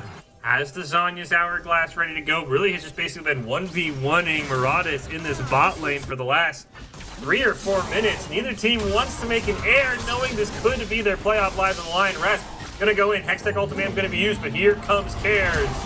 Hornhorn gonna be used, tries to flash away, but still gets knocked up, but immediately the teleport for Padawan, flash forward into the Soul Shackles, still be able to land a stun onto one. Black Shield gonna be used, Cares under the tower, has to be careful, Cyclone used by Popcorn. Maybe looking for a recast as the Super Mega Death Rocket gets the snipe. And that's all they're gonna get from that fight is the 1 kill for Uwu Berry. Oh my god, amazing counter, all Cares, no! And there it is again, the damage from Morgana is not enough. If it had been any other AP champion in the mid lane, that would have been a kill on Cares. Unfortunately for Lakeland University, it was not. And Kansas State remains on top of that fight and given a kill for you, Berry too. Incredible outcome. Oh, there's the Shurima Shuffle. Knocks back 2, they pick up. Unfortunately, no one, now they might get a kill. It was actually Galaga getting the kill onto his ears. Hair dropping low, Galaga putting out a ton of damage. Teleport coming in from Rest to try and keep this fight going. Galaga now taking a ton of damage. Rest trying to go in, nearly burns down Kazakage. Can Popcorn get in range, but here's the rockets from Uwu Berry. The zap just barely misses, so Rest gets out away, and both 80 carries right now putting out a ton of damage to anybody who gets in their way.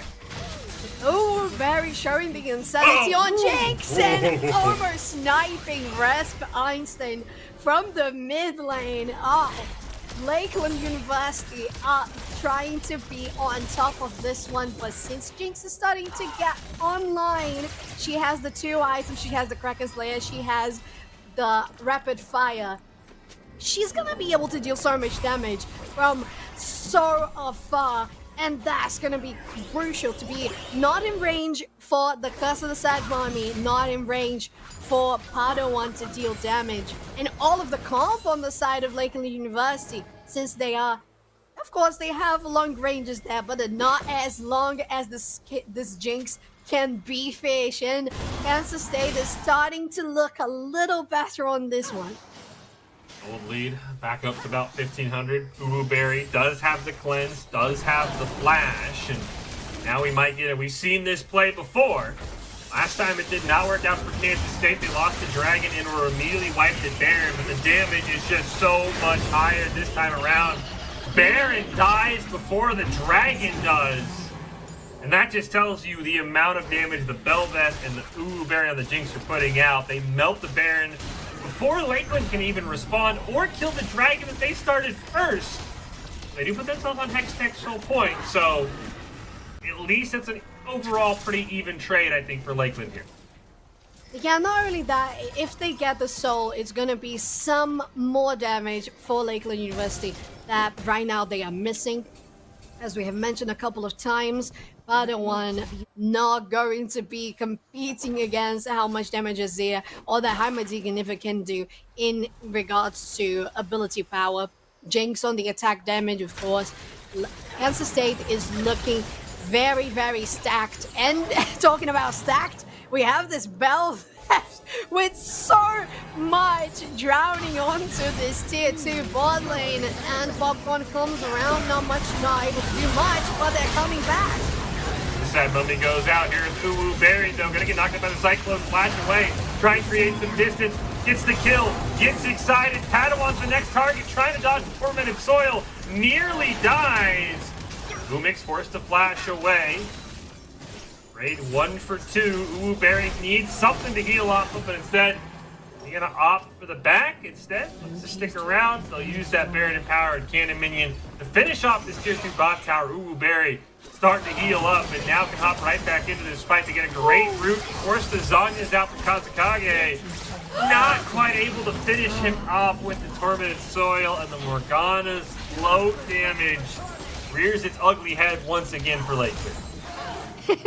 Tormented Soil so close every time, but if you're Kansas State, not even close, not even close. They get into these Hextech portals, getting themselves ahead into the jungle, and as we talked about earlier, Fish, even though Lakeland University is still ahead in kills, the amount of turrets taken down by Kansas State is far superior, and on top of that, you have the Baron buff. Now the empowered minions can do so much, and heading into this mid lane, if they take the tier 2, it's going to be crazy important so that Kansas State has all the vision and pressure and presence into the blue side of the map, into this blue jungle. I mean, you can just see, despite the scorelines, how much Uwu Berry is caught up. Both 80 carries now on 3 items. That's despite the fact that Galagas 3-0-5 has the CS lead. Might be able to pick up a component here or there, but really, for all intent and purposes, Uwu Berry is equal to Galaga, and that's with Popcorn living in this bottom side of the map, Soap-chan. And that is bad news for Lakeland. Other bad news, Rest is down 2 levels on Boomix right now. He can barely sustain the lane, let alone take this 1v1, as he is losing this on repeat. And now he might... I don't even understand. Yeah, they didn't quite dodge the Hextech Ultimatum. Gonna give some healing here. Rest at least able to survive, but that 1v1's out of the question now. Yes, I really don't understand why go for that when you're so far behind. Popcorn though. Popcorn trying to get the cycle. They're going to Crimson Tide Mummy on to carries. Galaga going to go forward. He's trying to attack the wrong target, though. He didn't even look at the enemy AD carry. And Uwu Berry is melting everyone. It's a triple kill for Kansas State's AD carry. There's only one member left alive. It's Padawan. And Berry and Maraudis are going to start shoving down these only remaining alive turrets for Lakeland. Yes, these 2 champions can do that so easily. A Zero Jinx, the attack speed is insane.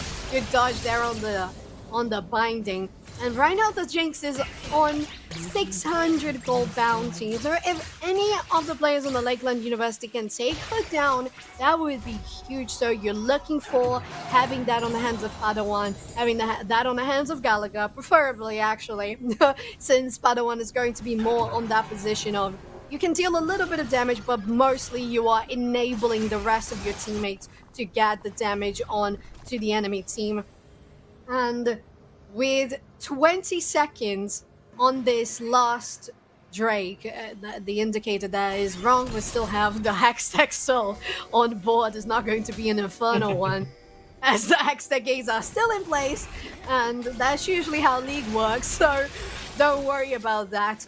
Kansas State, though, positioning themselves. Look at these turrets in the bush. Whoever gets there, I don't think Tormented Soil's not even going to be able to take all of those down. And look, was there still one? No, they did. The Tormented Soul barely killed it, though. The Dragon eviscerated off the map. Not even a shot at the soul for Lakeland. Rest begins, still trying to just survive against Boomix. Now this could be the final fight of Lakeland in the fall playoffs. Popcorn gonna go in, get a 2-man knockup. The Shurima Shuffle not quite able to land, and Uwu Berry is here. Dodges the shoulder shackles. He is untouched on the back line. Jinx trying to melt people. Online Gamer can't find the bandage toss. And the rest of the team is there. It's one more surviving I don't know how much you can do rest for the sliver of HP. This looks like it's GG for the #1 state team, Kansas State. If nope, they're gonna make me a liar here, Soph-Chan. I think you could win the game here. Oh my god. I think they could. Especially with the Z, especially with Jinx. They're gonna go for a safer route, a longer route. Well, they're gonna melt this quickly. We could even count like 5 seconds on that. And it might as well be best, since we are looking towards playoffs, and if they get this game, they advance, they go for semifinals, and they don't want to give Lakeland University any shot of possibility of coming back around. We bet, look at all that happening, me just rambling on, and now the last team member of Lakeland University spawns in 2, 1, 0. So I think that was plenty of time to take the Yeah, I don't think Rasp could have survived, but again, as you said, it is playoffs. You want to make sure you don't give your opponents any way in, and I think those last few team fights have really sent a message to Kansas State that there is just nothing that Lakeland can do to find their way onto Uwu Berry. The positioning has been a lot better than it was in Game 1. The Jinx is putting out just an insane amount of damage with the Rockets. And you get one more chance. Popcorn's got to find a Cyclone. You've got to find a Curse of the Sad Mummy. You've got to find something. But the craziest thing to me, Soph-Chan, look at the summoner spells for Uwu Berry. We just had a team fight, and Flash and Cleanse are still up. That is a recipe for disaster if you're Lakeland. Go. Yes, they're trying to get good momentum, though. Popcorn is just melted by Jinx. Look at that. Oh, that, well, that. Goodbye. Gonna try to jump here onto Padawan. Rest is there. Cares. Pop the Royal Maelstrom to try and reduce the damage. Taking a great stun. Gonna force Padawan to Zanya's, but it's too little too late. Murata's gonna pick up the kill, and now I think it's officially GG in just a matter of moments. Uwu Berry and Cares are gonna melt this bot lane turret. They're gonna melt the bot inhibitor. The Nexus turrets are in their sights. Rest nearly one shot there. Here we go, last chance, 3-man Christmas Sad Mummy doesn't even survive long enough for his 80 carry to get in range. It's a double kill for Uwu Berry, and fittingly enough, Uwu Berry will help carry Kansas State into the Challengers Midwest semifinals here with a 2-0 win over Lakeland University. Oh, once again, Kansas State in 2-0 fashion, taking down Lakeland University, but this time is the best time, as you said, Fish, getting themselves to the semifinals, and that's the most important thing that they can do. Well, in the quarters, of course, because there's still so much to be played. There's so much playoffs happening all throughout NECC, all the days of the week. Wednesdays is your cozy League of Legends days, but the rest of the week, there's all the other titles. And I was a little scared, I have to say, Fish. I was a little concerned for Kansas State because the fight that Lakeland University put up was so incredible that this was looking even maybe to be going to a Game 3, but Kansas State just denied any possibility. Yeah, Kansas State, again, didn't come out, I think, as strong as maybe the 1 seeds you would have expected. It again, it's preseason. That's, I think, the biggest thing is that, the game's completely different than when they made the 7-1. But we'll take a look at the bracket here in the Challengers Midwest Division. As we saw, Kansas State picking up the 2-0 over Lakeland. And up next, we'll find out who Kansas State's going to be playing in a couple weeks, Soph-Chan, because Indiana Tech and Redbird Varsity is our next game here on the stream. So I'm sure they had some eyes on this series because, again, Kansas State is going to be their next opponent, but now they've got to focus up and look to that matchup at hand. The 4 versus 5, of course, you see the rest of the Challengers Midwest bracket. Some very strong teams here. And as you said, Soph-Chan, we've got playoffs going all over the place here in the NECC, not even the ones on stream. But Kansas State, the 1 seed, they hold serve and they make it to the semifinals. So they can put out a sigh of relief. And now they get to be the ones who scout their future opponent. As I said, Indiana Tech and Redbird Varsity is our next game on the stream, Soph-Chan. Yes, it might be. It might as well be. And looking at that, we have Indiana Tech, 4th seed, 5th seed, Redbird Varsity, 2nd seed, Kettering Varsity, 7th, Louisville Cardinals, 3rd, Carthage Red, 6th, Ferry State Crimson, and all of them playing so well all throughout the season. And as we mentioned, this is the moment to not drop the ball. You have to make it to the semifinals to continue and prove that you are the best in your conference. Right now, the Challengers Midwest Division. So we're all looking forward to so much great action from all of these teams. And Fish, while we wait for all of that to happen in a little bit, we're going for a quick break. And we expect you all to stay tuned because we're not going to be that long, okay? There's still going to be more League of Legends action. So we wait here in a little bit.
Welcome back into the NECC here, continuing along on our playoff day, our preseason League of Legends release day. Fish Chin here, calling all of the action. We've got an emergent Midwest showdown here between SIU Red and Wayne State College. SIU coming in as the 3 seed, had a head-to-head win over Wayne State all the way back in week 3. That was eons ago in League of Legends terms, Chin.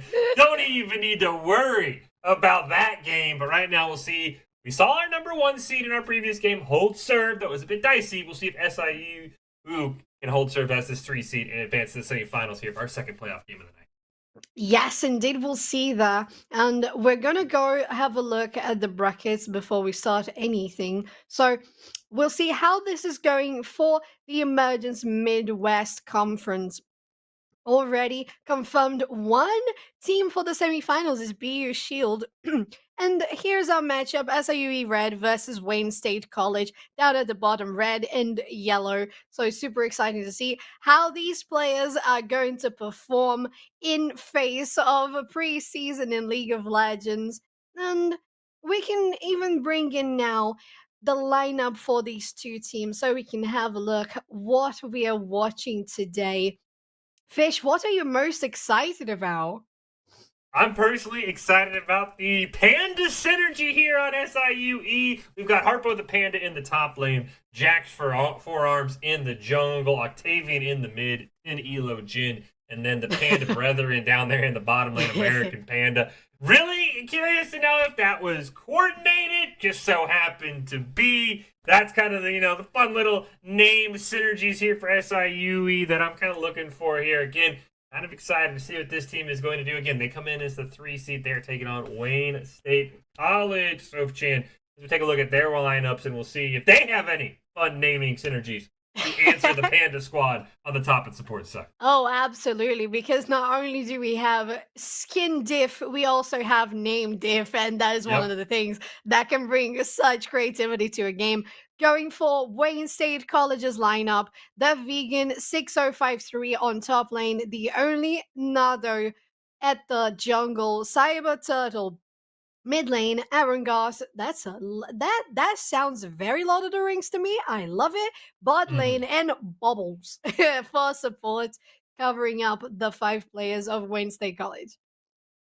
We got the turtles in the mid lane. Got a lot of animals, and then the vegan. I don't know. It's an interesting combo there. Not sure how the vegan will feel about harming Harpo the Panda in the top lane. Maybe have to ask for a lane swap there from his team. But again, Wayne State College, the 6th seed, coming in at 4-4, trying to get revenge on SIUE, who took them down. Again, week 3, that was so many patch balancing and all the different game at that point. They might have been playing, Go Fish back when they played each other last time. Because again, as we saw, Chan, the jungle changes, the focus, and the junglers in our first series of the night were where the pop-off plays are happening. So the only Nadu and Jack Forearms going to be the guys we got to keep an eye on here in this matchup. And we're diving already into the draft. Lakeland, Oh, well. updated overlay do we Shall I have turn it in here? my It's badge and just rifle an as well? illusion, okay? It's going to be SIUE Red versus Wayne State College. And the first band's already coming in, a Caitlyn band. Very interesting since she's been so prominent in Worlds. And we see her here today in the broadcast in our last matchup in Challengers Midwest, Fish. Caitlyn absolutely popped off in that first game. Fittingly enough, the Jin banned away from Team Elo Jin. Not sure if the name is maybe a trick or not, but we'll have to see exactly what SIUE Red has in store. And we see Cloud Drakes and we see Maokai Sofchan. Maokai was a staple for I think like 3 weeks for us every single game. And Harpo the Panda bringing it back against the Garen. That'll be kind of a fun matchup on that top side. Oh my, not only are we seeing some things from old Vanguard League of Legends, as we were talking about the week 3 of NECC, seems like ages ago. Looking at a Garen feels like ages ago as well, because that hasn't been in play in a long while. Look at these picks. They are so different. Well, never mind. If it wasn't any, that would have been an outstanding different pick, but Rise matches up with more what we have in play. But again, those are the two champions. We talked about it at the start of the broadcast. Rod of Agent is back in the preseason. Who did you mention? You mentioned Annie and you mentioned Rise. Both of them get flashed. Now we get Rise in the mid lane. I don't think it's Faker in the mid lane for Wayne State, but the only Nadu hoping that he can, do his best Faker impression here in game number 1. Definitely. So I'm looking forward to seeing that best performance on this one. Of course, quarterfinals of the Emergence Midwest Fish. Second round of men's coming in. A blitzcrank for Wayne State alongside of Vladimir, whereas SIUE Red goes for full-on support. It's the Rakan and Nami. Of course, as we always say, the pro draft happens behind scenes. I think the con ban is to answer that Zaya pick that I believe was picked in the first phase, so don't want that Zaya reconsidered. We get a Taric out here as well. We got some absolute wild. Got thrown off there. I was like, that's not going to be a rec size. It did that. Don't do that. Did you do that? Did they do that? No. Okay. Oh, the Shen though. The Shen is an Interesting. interesting one. Maybe River Shen. Maybe I think it was an early pick, so maybe a flex pick trying to bait it out. I think Shen support definitely has some niche roles. So a very interesting comp here from Wayne State, I think in particular, that I'm wondering if maybe just trying to catch the favorites SIUE Red off guard a little bit.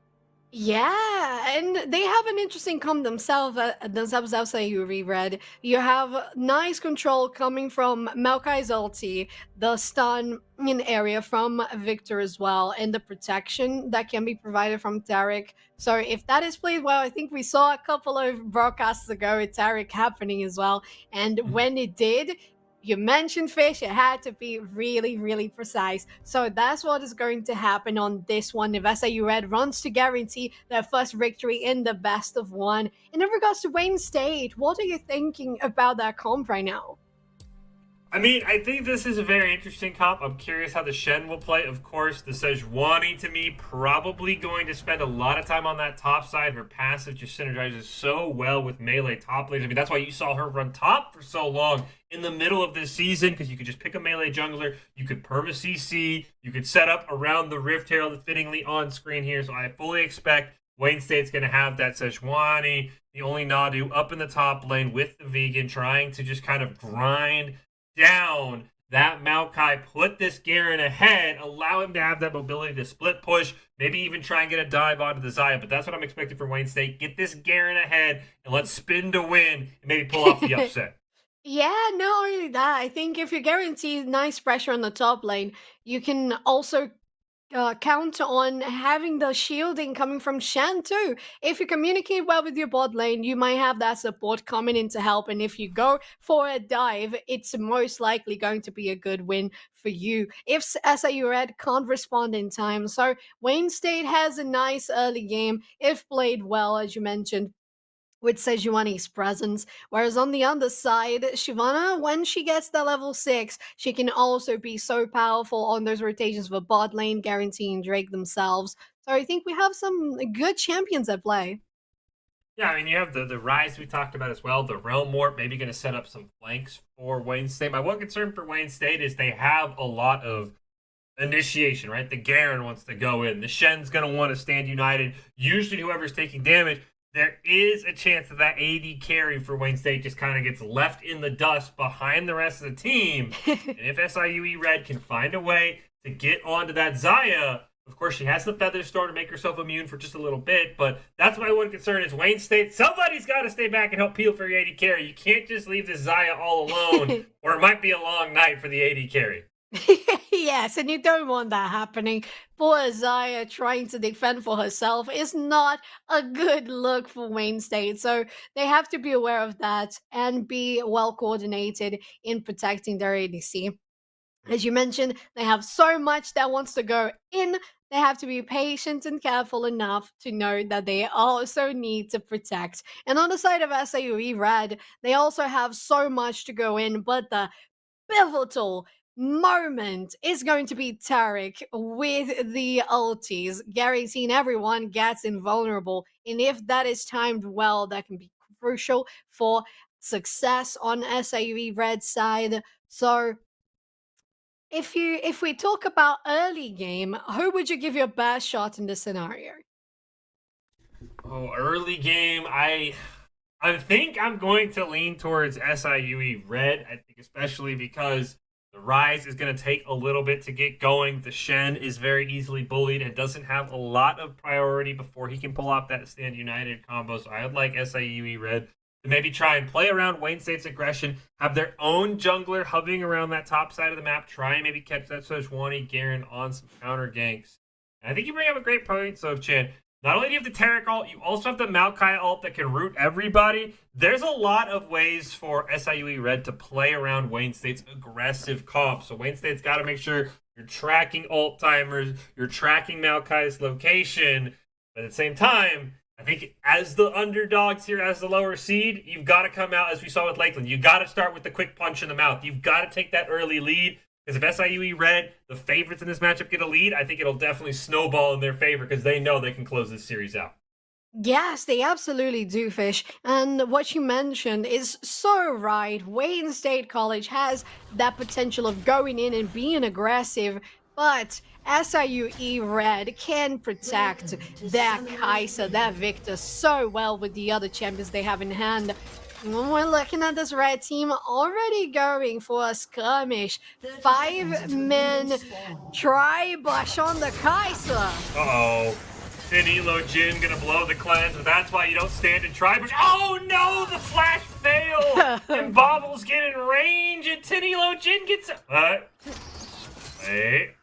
Arngov gonna get stunned, and wow, Tinilo Jin does not deserve to live that, but he does. And that's a wasted first blood for the underdogs. Yeah, Wayne State is going for something super aggressive, as you mentioned.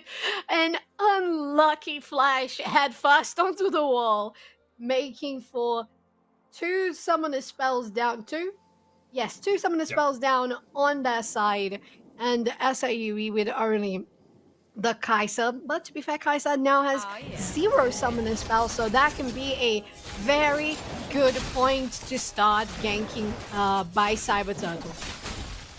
Well, problem is Bobbles, both their summoner spells down as well, so that means your flash taunts, your ignites to finish people off. Your setup in this bot lane is also going to be a little bit compromised. So I think maybe this means Bobbles and Arngos are going to play a little bit more passive in this lane, and that will buy time for Tinilo Jin summoner spells to come up. So really unfortunately, the other thing is Cyber Turtle also failed his flash in that engage. There's no flash on this jungler for Wayne State. That could be another cooldown we got to keep an eye on, because that's going to make his early ganks a little bit more passive. Yeah, so not only that, in regards to Cyber Turtle, that their red buff has been awarded. We have vision from the side of SIUE Red, so they're going to know where Sejuani is, and they're going to keep track on that timer, know when the flash is going to be back out of cooldown, so they can track this jungler well and prevent any sort of skirmishes. They do have... There was a red ward on the SIUE blue or red buff as well, so they do at least know that Jack Forearms did start red buff. The jungler's probably going to maybe run into each other at that river scuttle, now spawning at 3 minutes and 30 seconds. We'll see if there is any sort of engagement between what I would assume is going to be two tank junglers. I know Shyvana sometimes can flex into more of an AP carry style build, but the green jungle pet going to give that shielding. Makes me think this will probably be a tank Shyvana versus a tank Sejuani, and we'll have a lot of meat shields coming out of the jungle. I agree, Fish, and she's gonna probably be going for getting those early levels and stacking everything in the jungle, clearing out. She's gonna reset right now, leaving the Grump actually. Oh, okay, they decided to finish off the Grump. They might have forgotten about it. But bot lane, Team Elo Jin is in the middle of these two players. The feathers are pulled back. Aaron got flashed forward. The one attack, the second Q guarantees when it's a 1v1 trade, it's gonna turn into a 2v1 trade. Minions finish off in a double kill for Tarek. Wow, we got a jungler battle here. Jack Forearms taking on Cyber Turtle. One more hit's gonna get a stun. That could be the difference maker. Harpo roaming, Octavian roaming over as well. Jack Forearm picks up the 1v1, and now the only Nadu's got to be careful on this rise. Trying to get a kill onto Jack Forearm. Shyvana, you need to run away. The flash forward. You didn't run in the brush, but it didn't matter. Here comes the vegan as well. It is all-out war in the river. Octavian gonna throw out the death laser. Looks like everyone will survive, but SIUE Red gonna pick up that very important jungle v jungle kill. Yes, and we're looking at this game with so much aggression already. 1v1s, 2v2s, and all paths. Bottom lane, the river, and only Nada was so close to getting the kill there and showing that faker potential on Rise. Unfortunately, for the red side, Jack's Forearms was left with maybe 10 health on that bar. Ooh, Bobbles and Cyber Turtle coming down. The vision will give them away for a moment. Can Elo Jin and American Panda get away? They can. Great warding. That ward saves lives, Soap-chan. We've talked about it a ton. Fantastic ward there. Yeah, fantastic. We see Cyber Turtle rovering around the river on the bottom side, warding as you mentioned. The Drake is there. The first Herald of the game is still yet to spawn. But Shyvana is also there. Jack's Forearms trying to scout the area, but there's too many wards from the red side. 3v2 Fish. They already used the stun, unfortunately. There is no way to get back in range. The stun comes off cooldown. They use it again, but Arangoth's going to be able to stop it. Now Cyber Turtle looking for the re-engage, but with Bobbles incredibly low and Flash just now coming off cooldown, they will disengage. But the flash for Bobbles means the flash for Elo Jin is back. They're only able to pick up one kill despite all of those summoners blown at the start of the game. Meanwhile, the Vegan and Harpo the Panda, some classic top lane battles where neither of them are really in risk of dying, and the health bars get low enough that we have to get excited. Yeah, exactly. Oh, but Bubbles! The Q following up is not enough to finalize. The Shen left standing just like Jack Forearms did earlier in this game. These players are making us out of breath on every play. It's been so much aggression all throughout the map. Right, so many close encounters already. We're only 6.5 minutes in. They need to tone it down, Chan, if we want to keep our voices through the night. You see the first dragon will be picked up. It will be an ocean dragon and a mountain dragon. Be our second one. So Cloud Snow still on the table, as you and I both love. Maybe a chance for our first Chemtech. We have not seen Chemtech all day today. Well, hopefully he'll make his appearance at some point. Yes, we do hope so. In the mid lane, only Nado is pushing a little more. As a good Rise does, they can clear waves so easily. Bot lane, it's the blue side that's doing so. Jack's Forearms just cleaning the jungle on their side. And on the red side, Cyber Turtle is scouting around the top lane, decide to reset themselves. So after so much fighting, they decide to take a breather and give us a breather as well. Does go into Elo Jin. Here comes Cyber Turtle, though. Nature's Grasp is going to go out, going to flash away. That is the first gank avoided for Harpo, but I'm sure they'll be back. It's a matter of time. The Herald spawning soon. Of course, Sejuani's love picking up that early Herald with that melee top laner to proc their passive, so I'm expecting Cyber Turtle and Vegan to be there very soon. Now, Harpo, what did you go in for? Oh! The ult plus the flash. Why'd you go back in? Oh no, that's so unfortunate for Harpo the Panda. The vegan really taking down super easily. It was Demacia on the head and it was a kill any day for Wayne State College. Oh, the cancel is there for Tariq though in the bot lane. Should be able to survive, has the exhaust, has the flash, doesn't even have to blow either of them. And Elo Jin does get out, and now you look at the CS and that top lane, even with that kill as well, it's starting to become an issue. It's already a 30+ lead here for the vegan, plus he's got that kill as well. That is a ton of gold onto this Garen, who can be a hyper carry. Meanwhile, we go down to the Rift Herald. Jack Forearm's gonna go in. Octavian picks up one. The only Nadu's gonna go down as well. They'll deny the Herald. They don't get the kill, but nobody picks it up. That's a double kill for SIUE Red. Yes, and SIUE Red building that advantage for themselves. 5 against 2 kills on the board. And a little bit of a 1k gold lead for themselves. They need to take the game onto their control so they can keep building this lead for them. And it was good because Wayne State get the Herald, but they can't get the buff. So at the end of the day, SIUE Red guarantees a lot on that fight, especially since top lane is being run over by Garen.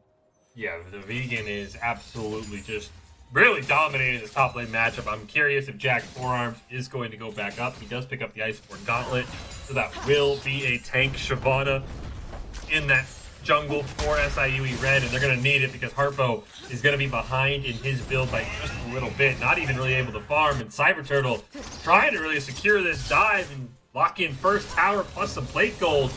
There's no help for Harpo right now as his jungler's bottom side. Yeah. Goodbye.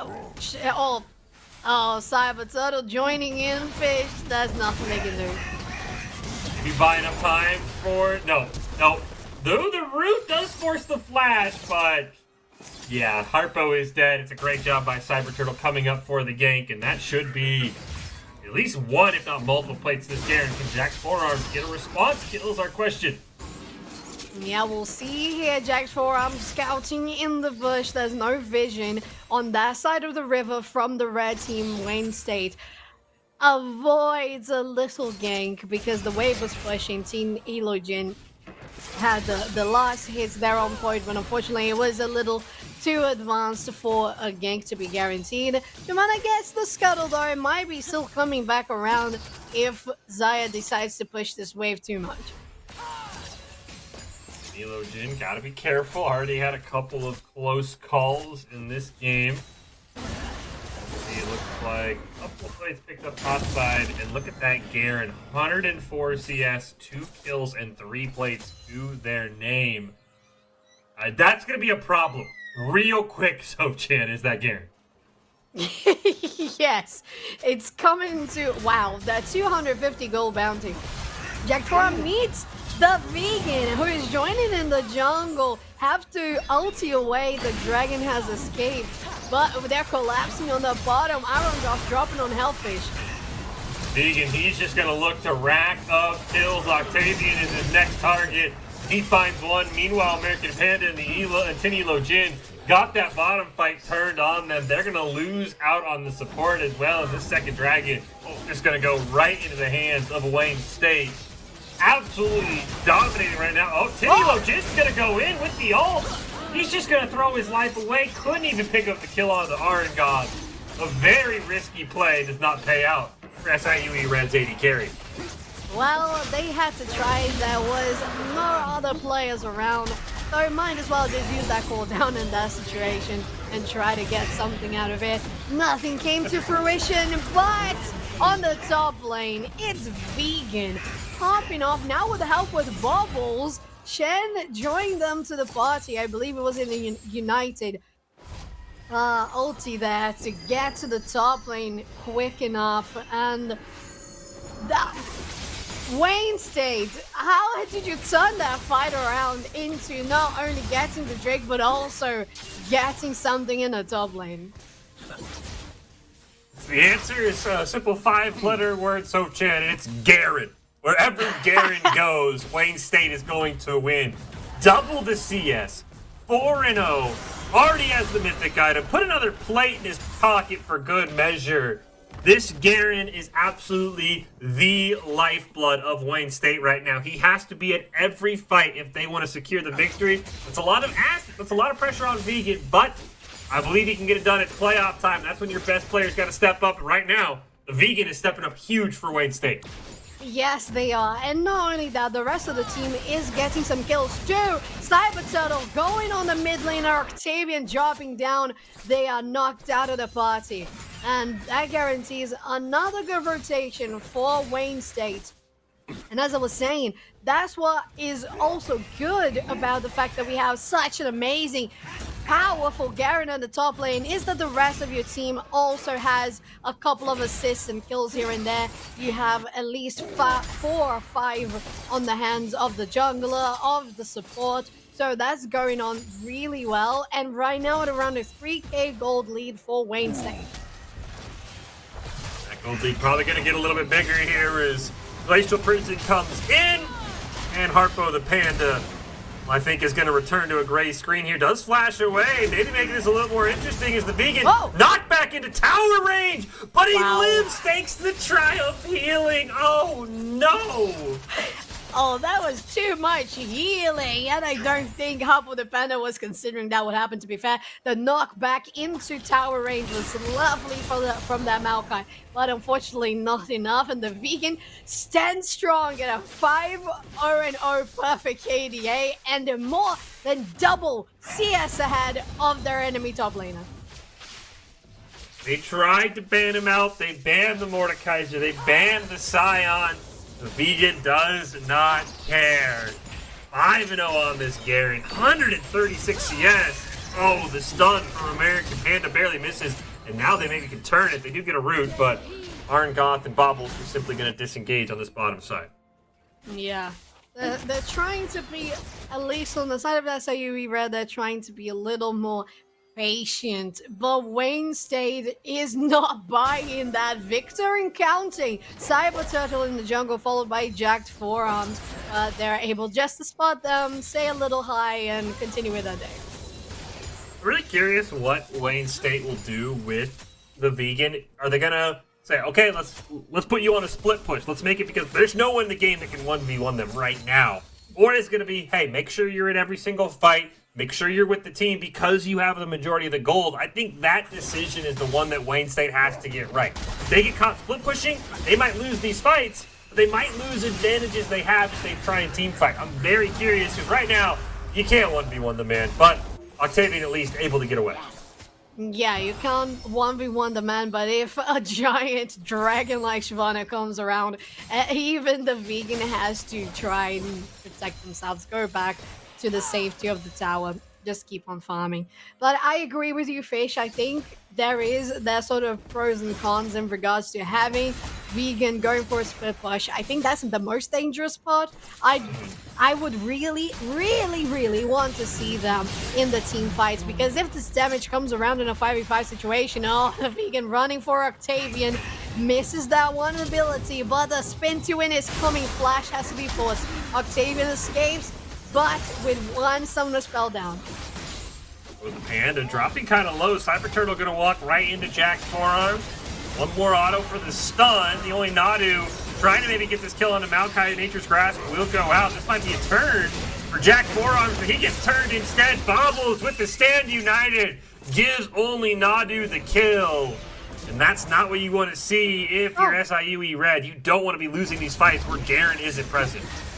Yeah, exactly. Precisely, Fish. You cannot afford having those fights going the other way when not even the biggest threat is there. 2v1. Tin Elo Jin misses the stun. The ulti has to be popped. No, actually, the dodge have that rope. Oh, the rest of the team coming around. Fish, it's Shen, Bryce, everyone joining the party. Unfortunately, Tin Elo Jin falls themselves, and once again it's another aggressive attempt from the blue side that doesn't come to fruition, and Wayne State comes out on top. Yeah, that's a great Realm Warp by Rise. being able to just put him and Bobbles down in that bot lane. Couldn't quite pick up the double, but they still get one more.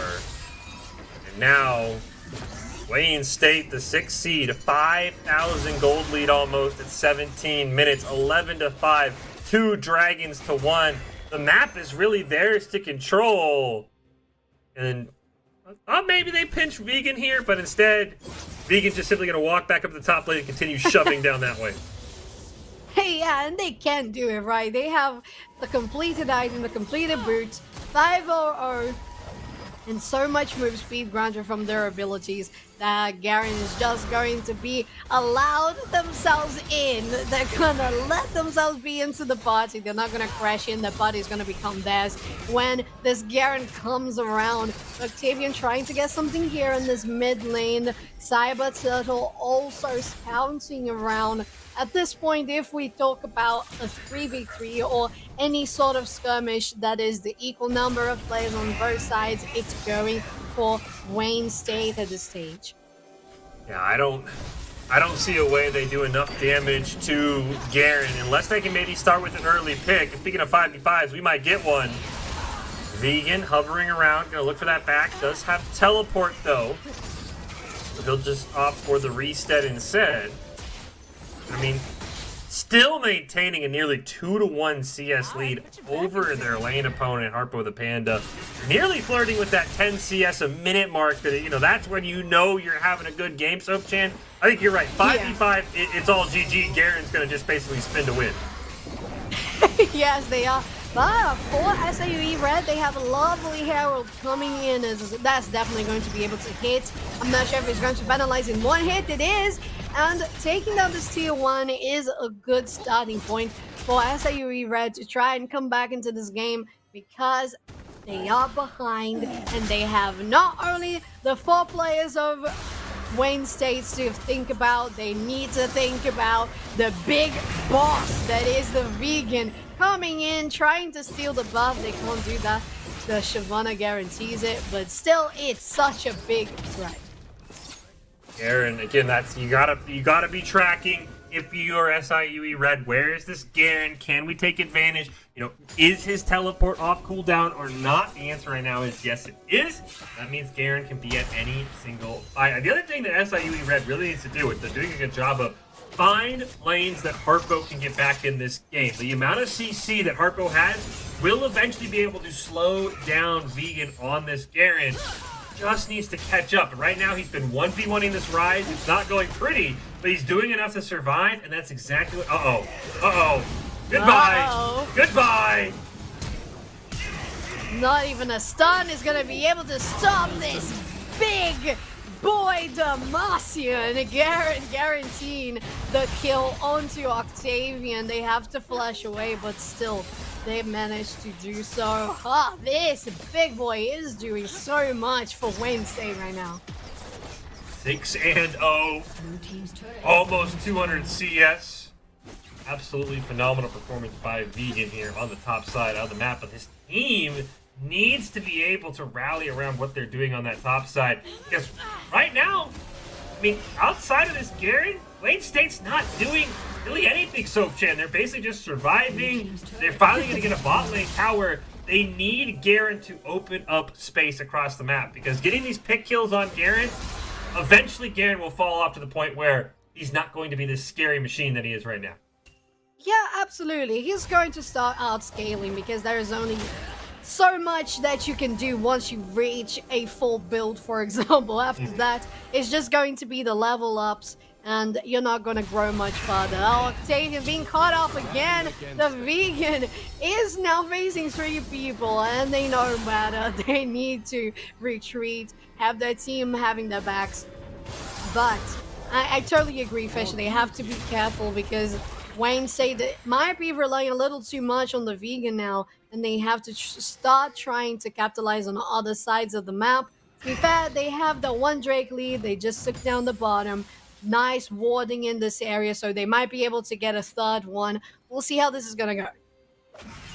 Hanging around, 6-0. Everybody's going to be at this team fight, and everything's going to be up except for the Vegan's flat. We'll see if that's going to matter at all. Again, keep your eyes on this Maokai behind the team. Was looking for a Nature's Grasp, but he does get spotted out. Now has to retreat. Bobble's trying to get in range. He can't quite do it. Everybody's waiting for somebody to make the first play. Who's it gonna be, Soph-chan? Who's gonna be the one who engages this fight? They're looking at each other. Vegan's gonna go in, try and spin to win on the whole team. Here comes the Taracle, but it's not in time for Tarek, but it lands for the rest of the team. Vegan shut down, a huge pickup for Jack Forearms, and here comes the rest of the damage. Ryan's gonna be able to get one. Octavian picks up one more. The only nod to an Argonaut trying to burn down Octavian and Jack Forearms. Is there a flame breath? There's not. Now it's down to a 1v1. It's an 80 carry versus a mid. Octavian, can he get in range? He might have the damage. Now his cooldowns are up to burn down Argonaut. The Death Laser misses. And it's a 4-for-4, but a huge shutdown going over to SIUE Red. Yes, oh no! Argoff, why did you come back? Oh no, you were so great out of dodge there, getting yourself to safety. Unfortunately for Wayne State, as we mentioned, they might have been relying too much on the Garen, and that shutdown for Team Elo Jin. Guaranteed, look at that, it's the Phantom Dancer, the completed Boots, and Kraken Slayer. So this is going to be huge, and has been huge for SIUE Red. And the Vegan, it looks to be a little too overconfident once again, trying to 1v3 against 3 players and a Drake. TP coming in, only Nado, but it's still 2v5 fish. Vegan quickly learning the power levels are not what they once were. Nature's Grasp can push everyone back. An objective bounty even after the win. And now Vegan wants to go in. Glacial Prison going to come out here as well, but the Vegan is being absolutely melted. There is just simply too much damage. Octavian going to pick up one. Heart for the Panda going to flash away. Bobble picks up that. Jack Forearms, can he burn down Argonaut? He picks up one. Can he get in range? Featherstorm's going to go invulnerable, but the miss on the recall means there's not a kill for the Zaya, and once again, SIUE Red flexing their top seed muscle, picking up another team fight win. Yeah, it goes to show how confident they are, that they knew that even though Vegan was that powerful beast, that they could just wait for the bounties, and the fact that they had, it's 25 minutes in its objective bounties for the blue team, SIUE Red taking that fight to their side.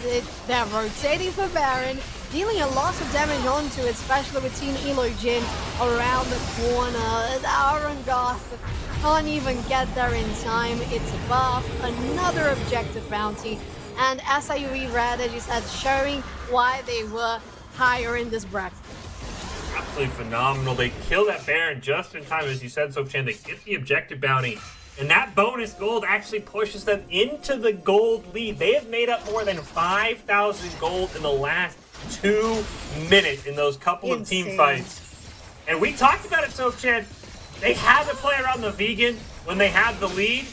And now, as you pointed out, this Garen is quickly realizing they can't 1v3 anymore. They can't 1v2, and they are getting burned down in these team fights, mainly by Octavian on this victor. Yes, exactly. The way they have been able to put those stuns down.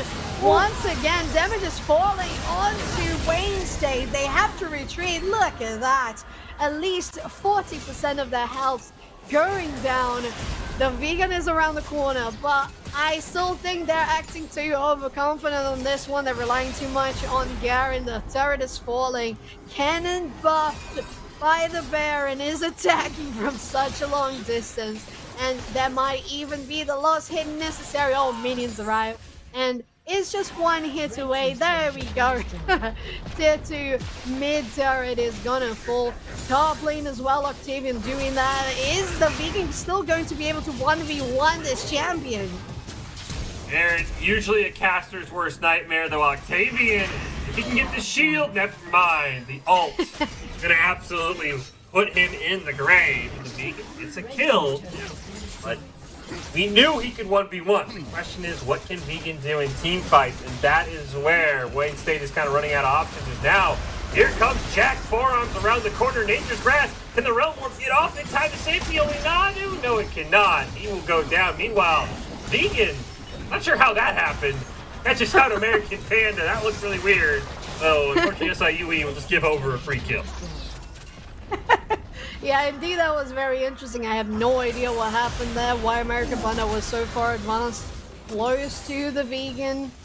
Because, as exactly as you mentioned, Fish, it's still a 1v1 killing machine, but in team fights, they are falling behind with Victor's power to zone and deal damage in the area.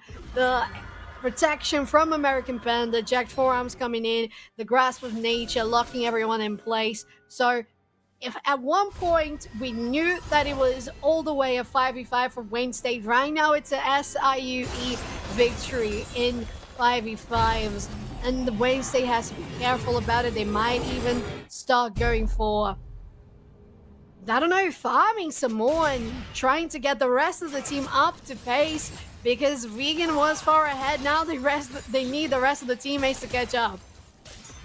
I think this is the point where we've clearly seen, look, Vegan being in the team fights is not going to work. The CC that Harpo provides on this Maokai, despite the 1-6 scoreline, is outdoes anything Garen can bring. Vegan needs to chill in the top lane, find split pushes, create advantages for his team. Right now, Jack Forearms and Harpo in a bit of an odd situation. Glacier First is going to come out. Nature's Grasp will be used to try and create space. There's no one there to save the Dragon Form going to come out. Jack Forearms trying to jump on to Arngoth. Going to flash forward. Is there a Flame Breath to secure the kill? There is not. That's the first mistake we've seen SIUE Red make, and that's a big one with Dragon up. There's no contest for SIUE. Dragging up and a kill for Arngoth on that Gale Force. Lovely, lovely stuff. Even though Jack's Forearms did well and is waiting for the pullback of the feathers on the ulti from Arngoth. They dodged it, but the damage was still there. They didn't have the Dragon's Breath, as you mentioned, to finalize the ADC. And we're starting right now. The Vegan going to 1v4 once again. They still have Cosmic Radiance. Even without Jack Forearms, if Terran can time this ult right, they can win this fight. You can see Wayne State is respecting the Terran ult, waiting for it to come out, trying to bait it. Vegan going to go in, dropping low, actually going to get burned down. Here comes the Cosmic Radiance. It's going to land onto everybody, and this is huge. 2.5 seconds of invulnerability means two members already go down. American Panda pressing them off. Cyber Turtle can't even get range to secure the smite, and this could be a straight up ace unless Bobbles can get away. A huge win without their jungler for SIUE. Yeah, and Team Elo popping off on their positioning as Kai'Sa there, going for the ulti aggressively. Octavian flank secures the ace. You mentioned Fish, and this is looking to be SIUE Red written all over it. 3 players into the base. Tower is down. Inhibitor's gonna fall behind. Bot lane 2, and even if they spawn in time, and I don't think they will, the damage from these two players are right enough to take this Nexus and take the first victory of this playoffs best of 3 against Wayne State. Congratulations, it's SIUE 1-0 lead. Been the theme of the night, Soph-Chan. The top seeded team, the team that you expect to be the favorites, have struggled, but they have figured out ways to win, and they have proved now 3 straight games, starting with Kansas State and continuing with SIUE Red, why they were the top seeds. They played that perfectly. They didn't get stressed when Harpo fell behind. I mean, again, it looked like Vegan was going to take over that game. They were just going to carry Wayne State to the promised land, but they played the team fight so well. They never got the split push going on the Garen, and in a 5v5, as we talked about, SIUE Red was just the better team over and over again. They were, and it really goes down to the fact that unfortunately, even though Wayne State was trying to get the gold on the hands of the other players, Vegan was by far the biggest threat. And when they joined in the party and SIUE Red said, well, we actually have a better team fight, and they lost it, and they started losing it one after the other, and Wayne State was probably feeling a little helpless because that was the biggest card that they had under their sleeves. It's not supposed to go that way. And then all of a sudden, SIUE Red proved that because they were calm, they were patient, as you said, even though Harpo was very far behind, you only need a good grasp of nature, a good HP bar to be able to be playing Maokai well. And that's why it has been signing so much in collegiate recently, Fish. So, SIU Red guarantee that 1-0 lead, and we're gonna dump soon enough into this next game of the best of 3. Stay tuned. It's just going to be a quick break. We're going to be right back.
Welcome back in here to the NECC on the NECC2 channel, wrapping up potentially our playoff day here. Fish and Shove-Chan calling all the action. It is a Emergence Midwest Showdown. SIUE Red claiming game one. Wayne State on the back of Vegan nearly pulled off an upset win, and I don't think the series is done by a long shot, Shove-Chan. I think game two, there's a lot of questions I think need to be answered, and the primary one for me is what happens with the Garen? Is it banned? Is it run back? Does Harpo know how to play against it now? How do you handle the Garen? Because if you take out Garen, I think SIU coasts to a victory. But if you get that Garen back in, there's that chance Wayne State wins it this time. Yeah, it only depends on Wayne State knowing better how to handle the Gary now. Because that's what we talked in the backstage. They had this massive weapon, this Demacian big buff boy, and unfortunately they didn't know what to do with it once the game got into a mid-stage. And the team fights were going down one after the other for Wayne State. And unfortunately, on the back of that incredible pick that had been the Garen solo queuing everyone, SIUE took the advantage and got themselves the victory. Yeah, I mean, as you said, you had Wayne State, you called it the big buff boy Garen. He ran into the buff Tarek, who was not lifting up himself. He was lifting up his teammates. He had a couple of fantastic ults in American Panda that really won his team the game, because when you become invulnerable for 2.5 seconds, that is more than enough time in League of Legends to just absolutely obliterate someone no matter how fed they are. And I think you're right. The Tarek, actually, that's a great question. Garen and Tarek, what happens with those two beefy Giga Chad men? The splash charts always flexing their muscles every time you lock them in. If Tarek gets through, exactly, yeah, every splash chart, you're just like, yeah, playing Garen, Tarek. But again, spin to win. Yes, spin to win. Press my ult and go AFK, and my team will solo them down. Two very different play styles. We'll see if they get to come back on the Rift. And you're spot on the money, right, Fish? If we talk about Tarek, we can compare that with the Zonias, right? Like with the stopwatch. Yep. It's one item. It has an immense cooldown, and you can't do anything. You become static. If we talk about Tarek, it's all the players you can get into the range, and they still can continue playing. And the way American Panda playing that was incredible, as you said. Basically, the one thing to wrap things up and make for SIUE's victory, because when you saw Vegan coming in, Harpo the Panda being so far behind, your fellow Panda needs a little lift, as you said, and they made it for such a good return for themselves. Little technical issue here with the overlay, but we know that the draft is still going, so nothing will be too delayed. Have we noticed what were any of those bans? I believe I saw a Kai'Sa, maybe? There was a Kai'Sa ban. They accidentally, I think we have to restart the draft. They accidentally banned Tarek. Tarek was not banned. Again, they do pro draft before they start. That's why they're able to bang through it, but somebody clicked the wrong button. Tarek was not supposed to be banned. So, SIUE Red. Again, I was wondering, I was like, wait, you banned Tarek? But we'll have to see. Here we go. Here's that ban you were talking about, the Kai'Sa ban away. The Caitlyn in response, I want to see Caitlyn again, because I feel like that first game we saw on the stream, Shove-Chan, was a fluke where Caitlyn was like murdering every tower known to man, woman, and child. Like, I want to see the Caitlyn run back at some point, but it won't be this game. The Zillion ban over the Tarek ban for Wayne State has a lot of questions in my mind. It really does. Have they done some secret scouting on American Panda, and American Panda has been playing Zillion secretly in the sub, I don't know, Asian account in another server or something like that? I have no idea. And coming along the same line as having no idea is that Lilia confirmed for the jungle. I haven't seen this little baby fawn in such a long time. I think the Lilia is an interesting pick. I don't think she does much different than the Sejuani, because you look at it, every other pick for Wayne State's the same, right? Vegan on the Garen again, the only Nadu on the Rise again. I think Sejuani just fits better than the Lilia in this comp, so I'm a little hesitant to say I like that. The Echo for Octavian is a very interesting pick. Of course, you can see why the Victor was banned away. That Echo, if he plays it like the Victor, is going to give Argonath on whatever AD carry plays the absolute fix. Yes, and I'm interested to see Teen Elo Jin confirmed on the Varus. I really like the pick. And the counter pick, we have a Jin against Tin Elo Jin. So we see that they're confident in this champion, and to be fair, looking at the draft right now, I love SAUE's red comp. Oh, but a Renata Glass to top things up for Wayne State feels really nice. I think that pairs up really well, but I still agree with you, Sejuani would have been more reliable in my eyes. Yeah, I'm wondering if maybe the Lily is like, well, if you put him to sleep with a lullaby, then Vegan can get in range. The Tarek, though, getting through, that is what I was worried about. You're really going to have to rely on either Cyber Turtle or Bobbles CCing American Panda, preventing the ult from going off, and then trying to kill everyone. Because, again, the one thing that we talked about, as you said, it's basically Zhonya's you can attack, but there is a 2.5 second wind-up time where everyone is still able to deal damage. So if you can kill everyone before the Tarek ult goes off, it becomes useless. So maybe they're going to try and just use CC, put them to sleep, and then disengage. The Renata Glass, maybe to just get the Berserk on them while they're under that effect of that Tarek ult. But the fact you banned Zillion over Tarek for me for Wayne State is that I'm like, really? That's what you were worried of, is a Zillion? I'm on the same page. all the other bands, okay, it makes sense, right? They are good bands, they're solid picks, you can be afraid of them, etc., etc. But having the Zillion come in instead of the Tarek raises so much questions in my brain.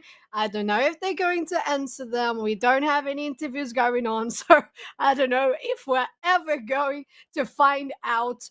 But looking at the comps already, I think SIUE Red has the upper hand in regards to how the team will play in a 5v5 scenario, considering how they did in the last game. Whereas Wayne State, as you mentioned, maybe they're trying a little too hard to get, well, we're going to throw the Berserk and make Tarek not use the ability before the I don't know. You want to make them sleep, but I think the time frame is too quick to be able to land any of that, because both Lilia's and Tarek's ultis, they take a little bit to activate. So you have to be very big brain about it and doing the maths to be able to get those numbers right. And it's just looking a little too unreliable for Wayne State at this point.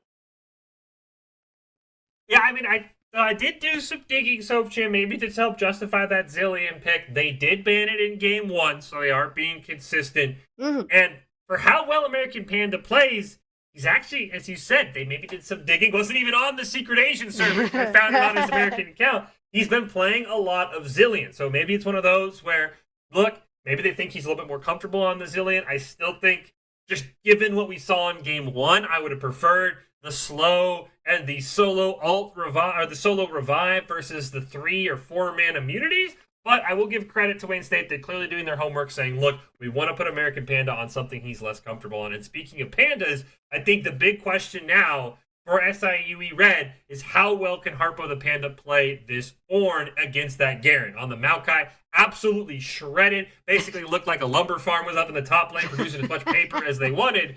But when it came down to team fights, Harpo won every team fight with that Maokai utility. Can he do the same on the Ornn? And can he survive a little bit better in the top lane is a big question if you're an SIUE Red fan looking for the sweep. Definitely. And I think in regards to the team fight, Ornn and Maokai are going to be fairly similar, as we have been seeing in Collegiate so much. Ornn and Maokai had been consistent on every game. If they weren't picked, they had been banned. And if we talk about their ultis, they're going to be able to knock people up or make them rooted in the case of Maokai in this last game. But it's still a big area in a rectangle ahead that is going to be taking care of a CC on the other side. So I think if they do well on Maokai on the team fights, they're gonna do great. I agree with you. We have no idea on how it will be the matchup in the 1v1 scenario. Once again, we still have the Shyvana as the jungler to back them up. It didn't work that well last time. This time around, you don't have the Sejuani, you have the Lilia, who is still going to take a little bit to be able to deal that much CC. As whereas Sejuani, you can do that from early stages. You don't need your ulti. So I think there are a couple of variables. And I will say again, SIUE still looking a little better because of how they performed in the last game and how solid their comp is once again. Yeah, and I think the other point you make is, they performed well in game one, and for the most part, these are the game one comps, right? Exactly. I mean, the only difference is the jungler for the side of Wayne State, and then both the AD carries, and I guess the Echo is new as well. But again, Lilia feels a lot like Sejuani in terms of what she can do. I think AD carries, for the most part, are dime a dozen. They all basically behave the same way, especially, I guess the Xayah Feather mechanics are a little different, but there's not going to be these big differences between these teams outside of Octavian, and the Echo's going to have way more burst than the Victor will. I think you're right. I think the fact that this is almost a mirror match from game one has to lead towards SIEU feeling really confident that they're going to get the sweep and they're going to move on to the semifinal. We'll see if Wayne State has an answer for it. Agreed. And not really that. I think we have some similarities between the Victor and the Echo pick at this point, of course.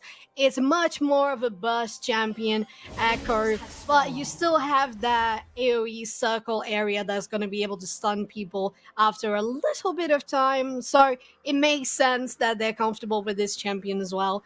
But if it took a little longer for Victor to go online, I think in this scenario, especially against the Rise once again, they're going to be able to shine much earlier into the game as this Echo on Electrocute after all. So it's looking nice for SIUE Red, but will Wayne State be able to put up that much of a good fight as they did in the beginning of the game, but especially maintain the lead until mid and late game to a victory leading into a game 3? Oh, we'll see.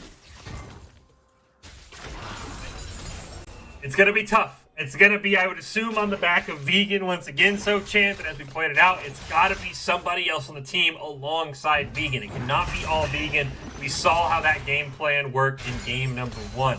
Is it going to be Arengod? Is it going to be the only Nadu? Maybe Cyber Turtle can get involved in other lanes. Somebody else for Wayne State needs to make an appearance here.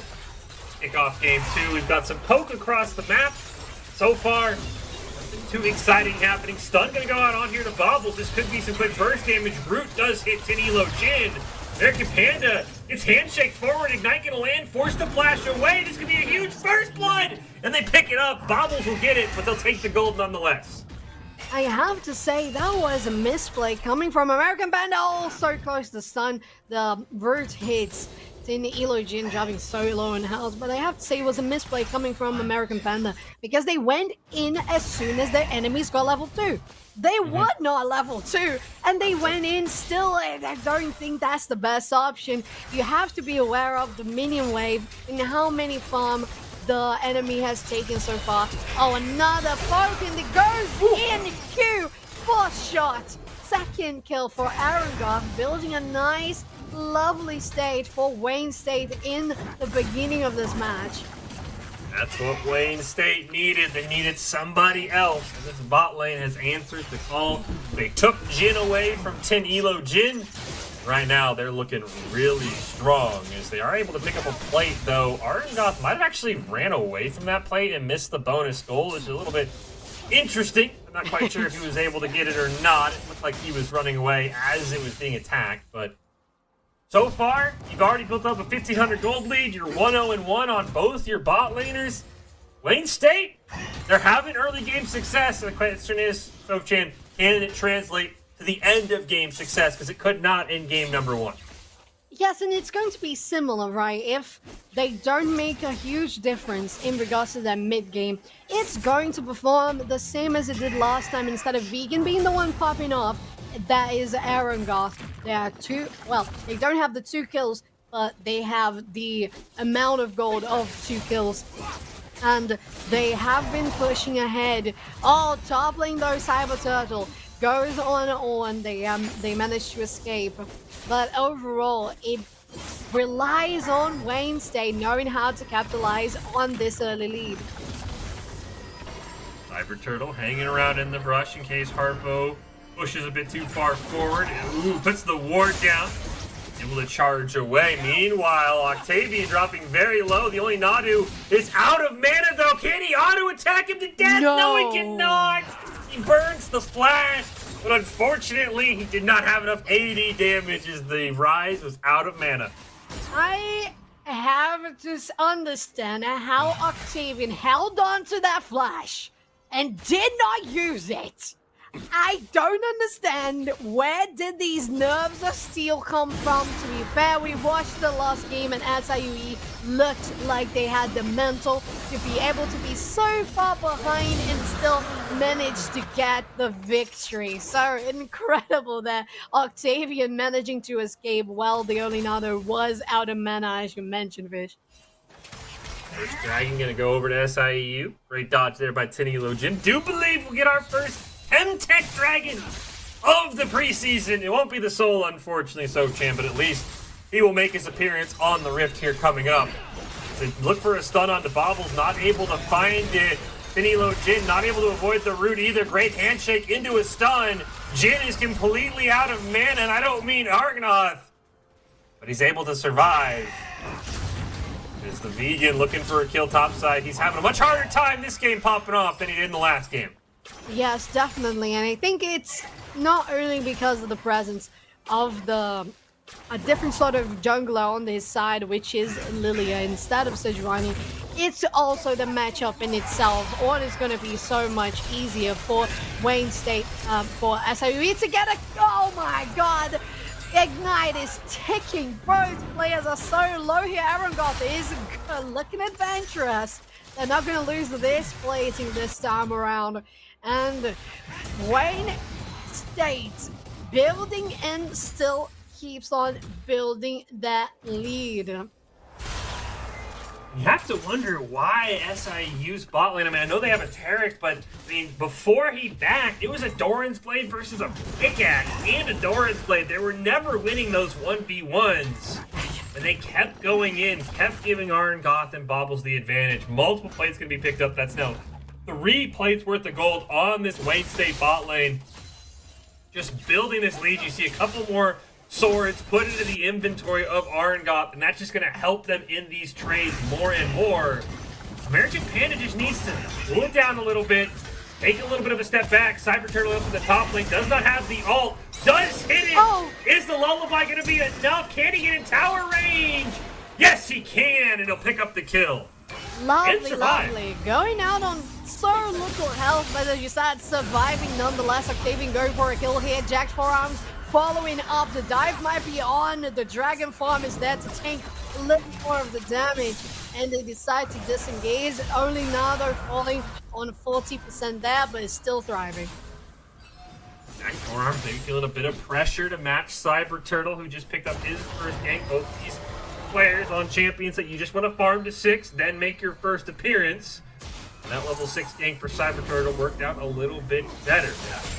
Nearly a 3k gold lead here for the side of Wayne State, trying to force a game 3 in our Emergence Midwest 3 vs 6 playoff. Octavian goes in with the chrono break, but hits it right into tower range. He's going to be in a very rough spot. Meanwhile, the stun misses onto Bobbles. Jack Forearms trying to get in range, but can't quite find it. It's another missed opportunity for SIUE. And Jack Forearms is unfortunately going for ganks that haven't been connecting so far. Lilia over the wall, Cyber Turtle just getting some vision for themselves. So far, it's looking pretty similar in regards to that warding, but on the top lane, Vegan hasn't given up on going for those 1v1s, even though they're not looking so great. 2v2 on the bot lane, though. Sun gets Tin Illusion falling very low. Arangoth, as we mentioned, building on swords upon swords. That's the only item in their backpack, and they are turning into such a big threat for Tin Illusion. They have to respect that. They have to be a little far away and just try to snipe those minions from afar, because at this point Arangoth will just get the last hits if they don't want to have any sort of engages coming in. Jack Forearms and Octavian though. Trying to hop on a different target. Bobble's going to throw out the hostile takeover, but he will only buy himself time. Never mind a fantastic handshake. He looked like he was dead. The chain of corruption won't quite spread either. Meanwhile, they're going to get a kill. Arngoth picks up a kill. The curtain call is going to come out as well. This should be a second kill. It's a disaster in the bot lane. For the side of SIUE Red, they miss a kill and they lose multiple members. This might be another pickup here for the only nod. It was Arngoth gets in range. Octavian flashing forward. Can he pick up a kill to turn it around? The answer is no, he cannot. He's going to chrono break in. He just chrono break to his death? I think he did so, Chan. Can he pick up the return kill? No, he cannot. It's a disastrous game, too. Oh no! SIUE Red, what happened to your performance in the last game? Unfortunately, when you were trying to be a little more assertive this time around, it hasn't paid off. Wayne State nailing those counters. Unfortunately, 14 Elogin, they were just at the edge of the turret and I think they got shot by it a couple of times. Aaron Goss guaranteeing the 4 shots on them to secure the first kill of that engage in the bottom lane, and then cut and call fell. Everything was just going into Wayne State's side and collapsing for SIUE Red. Saw that tower dive perfectly executed in the top lane. Cyber Turtle dies, but it was down to the tower. Harpo did no damage to him. Plus, maybe the worst news of it all, Soph-chan, they end up getting the Drake. They're up 2 in Dragons, and what is their reward? It is the lovely Cloud Soul, potentially the worst dragon they could have seen. They could have got Mountain. They could have got Inferno Soul to help their comeback, but instead, it's Cloud Soul that graces them on the rift. The one thing we have fearing the most in this game, Fish, in this broadcast today, is the cursed Cloud Soul that has been cursing us all throughout NECC all season. In the mid lane, though, Octavian getting a lot of those hits landing on their heads. Bubbles positioning super aggressively, denying any farm from Tina Login and Aaron Goth as well. Now with a completed Gale Force, it's gonna be able to do a lot if Octavian can't pull off this lovely game. And the corruption are going to land. Hostile takeover will come out, but the 4v2 bot side, this should be an easy double kill. Arngoth will go down. Unfortunately, the shutdown goes over to the side of the support. They pick up Bobbles, but that would have been a huge gold infusion onto Tinilo Jin. Instead, he has to settle for just 1 assist. That's not what they wanted to start this comeback.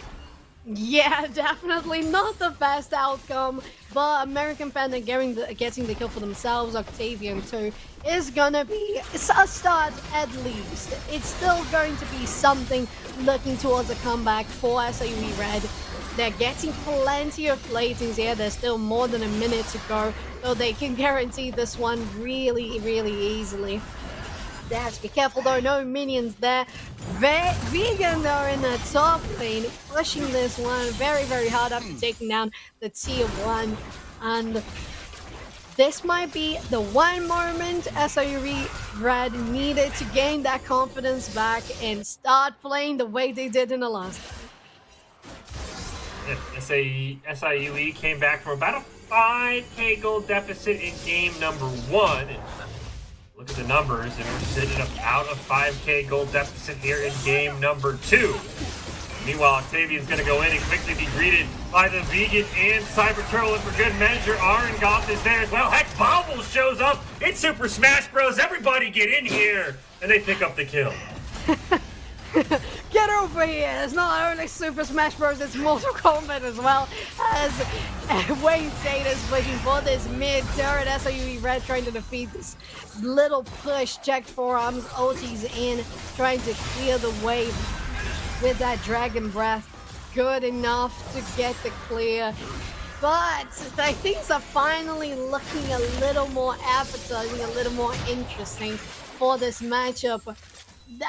Nonetheless, it's still almost 5k, almost 6k gold lead for Wayne State University. all that located not only in one champion this time, pretty spread apart between them, and that's going to be a lovely advantage in the mid lane. And I will say though, look at the way, well, look at the CS. Heartbow last time was doubled up. I mean, it was like 180 to 90 at one point, but this time it's only down 38 CS. The mid lane's really the big victim. That Victor ban paying dividends. Octavian struggling a bit here on the Echo. He's down 2 levels to the only Nadu as well. And that's the one thing that looks like Wayne State maybe, benefited from the most, was banning that Victor. But again, you can't count out SIU. They came back from this last time. All it takes is one good Taric, picking up a couple of shutdowns here and there. But I really need to get Octavian on board. Last game, getting your Maokai on board, not too much of a task. Just turn them down bot lane. They'll figure it out. When your mid laner's this far behind and doesn't have a mythic item, that's going to be a very big problem for your team when team fights start happening. Absolutely, Fish. And right now, Octavian is fighting to get those farm that they're so behind in almost 30, more than 30, almost 40.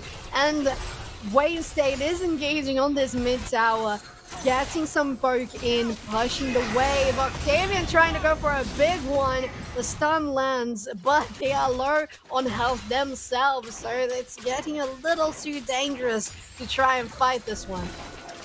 That's the chrono right for that second chance, but again, he's only level 10, not level 11. Level lead starting to add up. Great handshake there on the Jack forearm. Hostile takeover is going to land. Here comes the Taric ult. Will it come down in time? Yes, it does. Here's the immunity that we were talking about. Cyber Turtle dodging out of the way, and Jack forearm breaking his ankles. Absolutely masterful play on the Lilia. He should have been dead multiple times. Instead, it's a double kill. Danilo Jin just simply has to walk away. And this time, it's a different Wayne State, Sopchan. They pick up 3, they get the dragon, they might even get a 4th, as Aaron God gonna just miss the roots of Danilo Jin. Might be able to get away! Oh! No, he doesn't. Aaron God, Gale focuses in between 2 turrets in the mid lane. Fish, the confidence on Wayne State is growing and growing and growing, now on 10 kills ahead of SAUE Red, and almost 7k gold if I have any sort of proficiency in mathematics, as a guarantee that first break of the game. It's the beginning of a soon cloud soul that we detest so much. Vegan on the side of Wayne State is pushing that top lane, and that's how they decided to play it this time. It's going to be the split push Garen, and that guarantees a tier 2. Octavian falling down so close in health. Aaron Goff landing the hook. The root is going to make them forced out of the lane. Fish, Wayne State is looking renovated, refreshed, reinvigorated, everything. It's fantastic to see that after how game 1 went, you had to think Main State, especially as the underdog, might get a little down on themselves, might kind of play themselves out of the series mentally, but that has not been the case. They have answered the call, as you said, a 10-kill lead. We are working on nearly a 10-8 gold lead, and we're not even at 20 minutes yet. Absolutely phenomenal play. And again, as we talked about, it didn't need to be all the vegan. It needed to be somebody else. Arngoth has answered that call. 4-1-6 on the Jin. Absolutely dominating these team fights over Tin Elo Jin. And now, you have to see how SIU can come back in, because they're not winning team fights this game around unless they get a miraculous pick. Yeah, and that close to trying to go for another team fight, rejoining themselves around Herald. Vegan is there. They know they have vision. They might be faking a recall. They actually do reset, go back to base. SAUE Red now has the numbers advantage. Bot lane rises there, only Nado pushing in, and it's looking like all these towers are just collapsing in front of Wayne State. I mean, you have to look, Sopchan. I mean, how does SIUE even get back in this game? I mean, do you have a master plan built for this team? Because right now it's looking pretty grim from where I'm sitting. It definitely is from my from my point of vision too, Fish. But I think it would require a couple of very, very successful team fights from SIUE Red to be able to start coming back into play. It's a lot of gold behind, almost on 10k now, 9k, and that is going to weigh too much. Especially on the enemy's pockets, the weight of those items is going to be massive. And SIUE Red, as you mentioned, they have to land an amazing American Panda Tarek ulti in the team fights, save all their carries from the explosive damage coming from Arangoth, coming from only Nado too. And it's gonna take a couple of team fights one to be able to start getting back on track. Yeah, shutdown for the vegan. If you pick it up for Tenilo Jin, that would help start the comeback as well. 0-3 this time around on the 80 carry. Mid tower dropping low. The only nod is doing a fantastic job split pushing as well against Octavian, doing quite a bit of damage. And again, this Echo only level 11. That is not what you want from your mid laners. Right now, SIUE Red is basically just playing a very defensive game, trying to clear waves, just trying to buy time to catch up in items. Yes, indeed. That's exactly what they're doing, SIUE Red, trying to catch up back from this sort of a dip that happened in this game. Wayne State making sure that everything was going so well for themselves, and what SIUE Red had the last time was the team fight potential. Rooted Arangoth has to Gale Force away, managed to do so safely. Octavian goes in, almost finalizes Arangoth, and Cannonball is the one to take him down instead. Fortunately, this has just been the name of the game for SIUE Red, as it's a double kill for Cyber Turtle. Jack Forearm trying to run down the only Nadu, should be able to pick it up here with the Flame Breath. Yes, he does, but look at the rest of your base. You're losing your top lane. You're probably going to lose your inhibitor, but they came so close to kill. Look at the health bars right now, Sofchan. Imagine if they get those kills. This is a different game, but instead, they just simply do not have enough damage right now. And look at that Garen just strolling through your base, going in between those turrets, doesn't even have a care in the world. And while they were doing that, all of the players, most of them on the side of SIUE Red, were still respawning, counting down since being back into the rift, back from the dead. And next Drake is on the map. We're gonna probably have another skirmish happening soon around there, probably followed by a possible Baron too. All the team members from Wayne State are positioning for this Drake. Rise is following up from behind. Vegan though, Like, he almost kills Octavian, forces out the chrono break, and he'll seal the kill. You're not going to escape it this time, Octavian. Garen picks up one more. The Dragon goes over to Wayne State. Of course, Wayne State now a little bit bummed as their comeback begins that they don't have good Dragons to take either. Two Cloud Souls doesn't really feel great on anyone, Sofchan, as they take down this bot tower. And this really just feels like Wayne State's game to win is whenever they choose to end it. Exactly so, Fish, and they have all of the outer mid turrets on the red side of the map taken down, and that's gonna make for such a safe space for them to stroll onto this jungle, get vision, and that's what they have been doing. Look at that bottom jungle, a lot of blue wards. They've taken the Drake for themselves, and this is only directing into a most likely victory for Wayne State, which is absolutely exciting for a Game 3 scenario. Tin Ilochin getting soloed by Vegan. 3 members arrive from SIUE Red. So does Bubbles. Oh, the flash in to guarantee the move speed. The Shirelli is on. Vegan is still alive. The root from Jin follows in as well.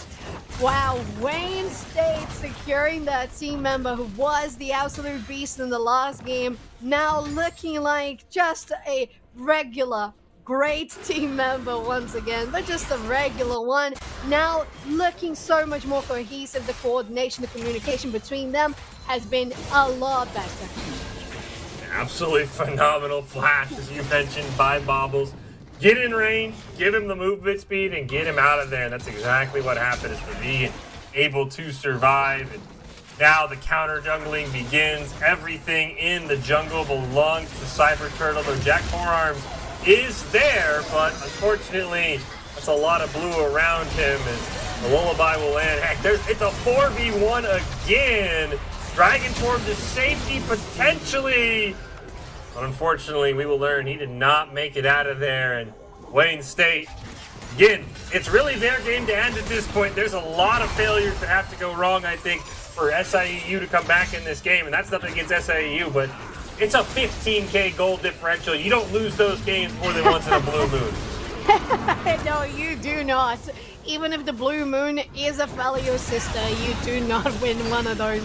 The engage on the vegan, strolling around that base, spinning to win into this turret. We deeply apologize for any of the technical difficulties that we're having right now. It's not on your end. We're still fixing it. Don't think that your internet is dying. You're good. And we still continue on watching Wayne State getting themselves one step closer to victory.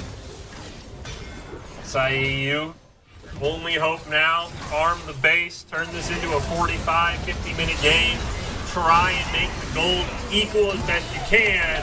I don't think that's going to happen. If they pick up a kill, the hostile takeover going to land onto 2 members as well. They will disengage, but the inhibitor in mid is totally exposed. Sofchan, meanwhile, the only naughty just split pushing. They are running SIUE in every single direction. Yes, they are 4 members against 3 on this one. The dragon brings people into their base, but they don't even care. They want to be here. They're making this base their own. 2 inhibitors exposed. They're gonna take them down very easily, moving to the Nexus turret. And as you mentioned, more than a 15k gold lead is not something that you can surpass. I am sure that even though the image might be a little scuffy, we are writing saying that Wayne State is so close to getting the equalizer on this one, getting this to a game 3. Oh, look at SIUE Red though. This is what they needed. They need to do that about, 10, 15 more times, Sofchan, and they can maybe start to slow. I mean, they want to fight, and it's a 14k gold differential. That just tells you all you need to know. They're not close to a soul being picked up. Maybe it was Cloud Soul for Wayne State. You can look for a potential Elder Steel that can help you win the fight. That's not even on the table. Does sound like maybe even there are some technical issues on the other end. It looks like there was a disconnect in this game as well, so we will have a pause. We do apologize for all the technical difficulties that are going on. Does look like Jack Forearms has come back, though, so we should be able to end the pause relatively quickly here. And maybe he was lagging just as bad, and now that he's back on board, Sofchan, SIUE can come back and turn this game around. Oh yes, a magical comeback with one player taking up the 5 on the side of Wayne State is exactly what's going to happen, I believe. Waiting for the pause timer to end. Again, Jack Forearms did look like they were back. Looks like we are all good. And again, we'll see if Wayne State can force a game 3 in this emergent Midwest showdown. Or if SIU has a miracle that we can talk about for years to come, Sofchan, if they're able to clutch this one. It just looks so bleak. I'm hoping they can pull it off, but I'm not really sure the path that we could use to get there. Yes, I am definitely not optimistic at all, unfortunately for SIUE Red, but to their advantage, they have 1 game lead on the series. It will still be, if it's a victory for Wayne State, it's still going to be a 3-game scenario, so the tiebreaker will happen afterwards. Only Nago though, getting engaged by Jack Forearms and the rest of the SIU team. Red squad curtain call to make them slow down, deal some damage. Cyber also arriving, the vegan on them, getting the sleep on 3 members, and once again Wayne State gets all all the shutdowns necessary. 3-0 on that side. And that should be enough for Wayne State to end it, you have to think. Only 2 members left, the Ornhorn and Octavian, hoping for a miracle. They are able to take down the only Nadu and pick up at least one of those bounties, but I think that will be the only one they're able to find. This should be Wayne State. Back to tower, Wayne State. Back to tower, Wayne State. We believe in you. Please. There we go. That was some damage there now for the Jin Force shot. Securing that one. Next one coming up. Wait. Oh, what? Oh my, why are they extending this? There is no need for it. A 15K lead. And again, I think Wayne State can really end this game whenever they want. They're choosing the safe route in the playoffs, Sochin. They'll secure the dragon. They'll spend their gold. The longer this game goes on, the only thing you're doing is giving more and more chances for SIUE to come back. I mean, you look at the item builds, you're running out of inventory room, and the gold you gain when your inventory is full means absolutely nothing, Sochan. They're asking for a miracle comeback here the longer they play this game. Yes, I would say that going for the Drake, not pushing for the game, it's not the safe route. The safe route, and we mentioned that in the previous match, in the previous series that we had in the Challengers Midwest Conference, that was a point where you saw, okay, they're going for something safer, taking Baron and then taking the game. But that was not a 15K gold lead. That was not it. And this is what we have right now. So there's no reason to do any of that quote-unquote safe playing because they are already ahead. And as you said, you're going to run out of inventory. Your enemies are going to complete their inventory themselves, and you're not going to keep on scaling. The ornaments are going to come online as Harpo the Panda levels up. There's just too many things that can go wrong. Here's the Baron. I think this is where, look, you can't end the game by the time this Baron buff expires, Wayne State, then something seriously will have to have gone wrong. They pick up the Baron. They'll look to maybe re-engage here, but they need to end this game soon because right now, as I said, all they're doing is allowing the top seed in this matchup, the higher team, SIUE, to find a way to come back. Curtain Call falls. It's Derek, Ultimate as well, coming to save everyone on the side of SIUE Red. Things are happening before our eyes, even though we can't see that much. Wayne State getting the kills though. Aaron Goff being chased by Jack Forearms are gonna be able to land it. Are they though? Gale Force to safety, being targeted by the turret. Aaron Goff falls, but so does SIUE Red. Nexus. Wayne State takes us to a game 3. This time thoroughly outplaying their opponents, leaving no room for doubt. They pick up a game 2 win, and now we will have one winner-take-all game, Sochan, between SIUE Red, our 3 seed in the Emergence Midwest, and Wayne State, our 6 seed. I'm going to say, the way these games have been going, feels like Wayne State might be the favorite for this final game of the night. I agree, Fish. I would have to agree with that. Not only that, I think that Wayne State found the confidence.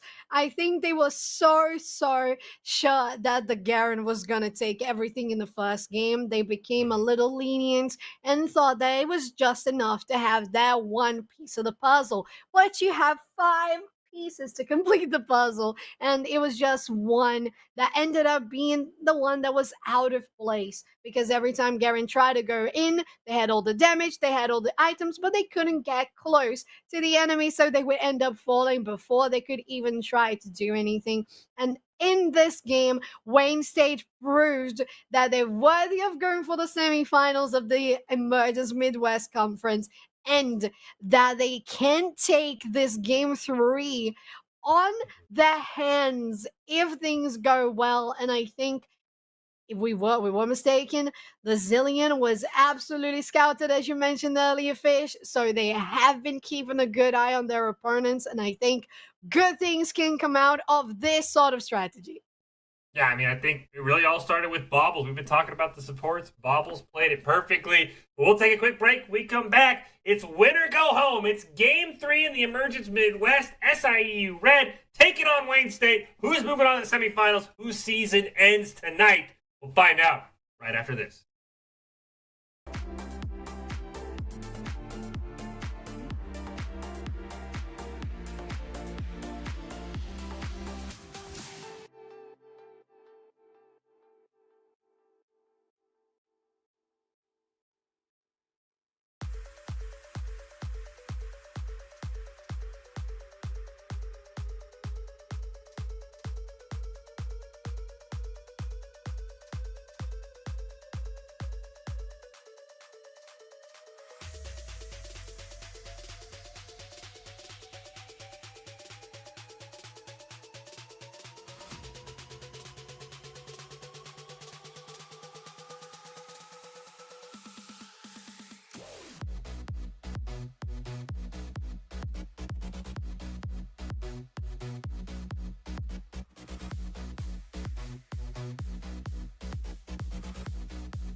Playoffs, Game 3, NECC 2, Fish and Soph Chan here, Emergent Midwest. We've got Wayne State looking for the upset, the 6th seed.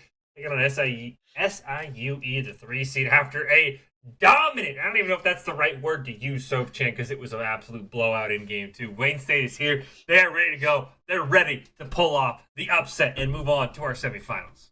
Yes, they are dominant, snowball, rampage, steamroll. What else? What do we have? Destruction. A knockout, destruction. That's, oh my god. I don't think we've seen a game here on NECC of over 15K, right? Yeah. I'm saying this and it doesn't feel right. I think it hit 17K at one point. Gold lead for Wayne State, the one team that seemed to have everything on point for the first match of the series, ended up falling massively behind on the team plays, on the 5v5s against SIU Red, who guarantee the first win for themselves. But as you said, Fish, it is Game 3 of the Showdown Emergence Midwest, and once again, these two teams are going to meet, and this time around, Wayne looks so much more confident. So what do you think SIU Red has to do at this point to try and make that confidence crumble? Biggest thing, I don't think you let Garen through. I mean, was it closer in Game 2 than Game 1? 100%, but I think, as you said right there, SIU takes it away. I mean, that is an absolute, that's what I like. Number 1, number 2. Gotta find something Tin Elo Jin is comfortable on. That man did not look comfortable on that Varus at all, especially Octavian as well. I think if that Victor is banned away by Wayne State, that's going to open up some possibilities. Octavian, I'd like to get him on. Probably that Victor again would make me feel confident. We'll see what Vegan's got in his sleeve, because there's no Garen, there's no Seth, there's no Mordekaiser. The champion. The champion. It's Jax going on this matchup against One in the top lane.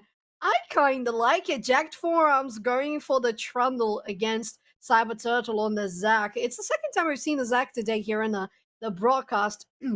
So we hope that this one goes better for Wayne State than it did for the previous team. They had the Zac going on. Octavian locks the Victor you mentioned. Yes, never mind. Rise once again, to be fair, has been doing so well. Only Nado on this champion, guaranteeing amazing repositions with the ulti.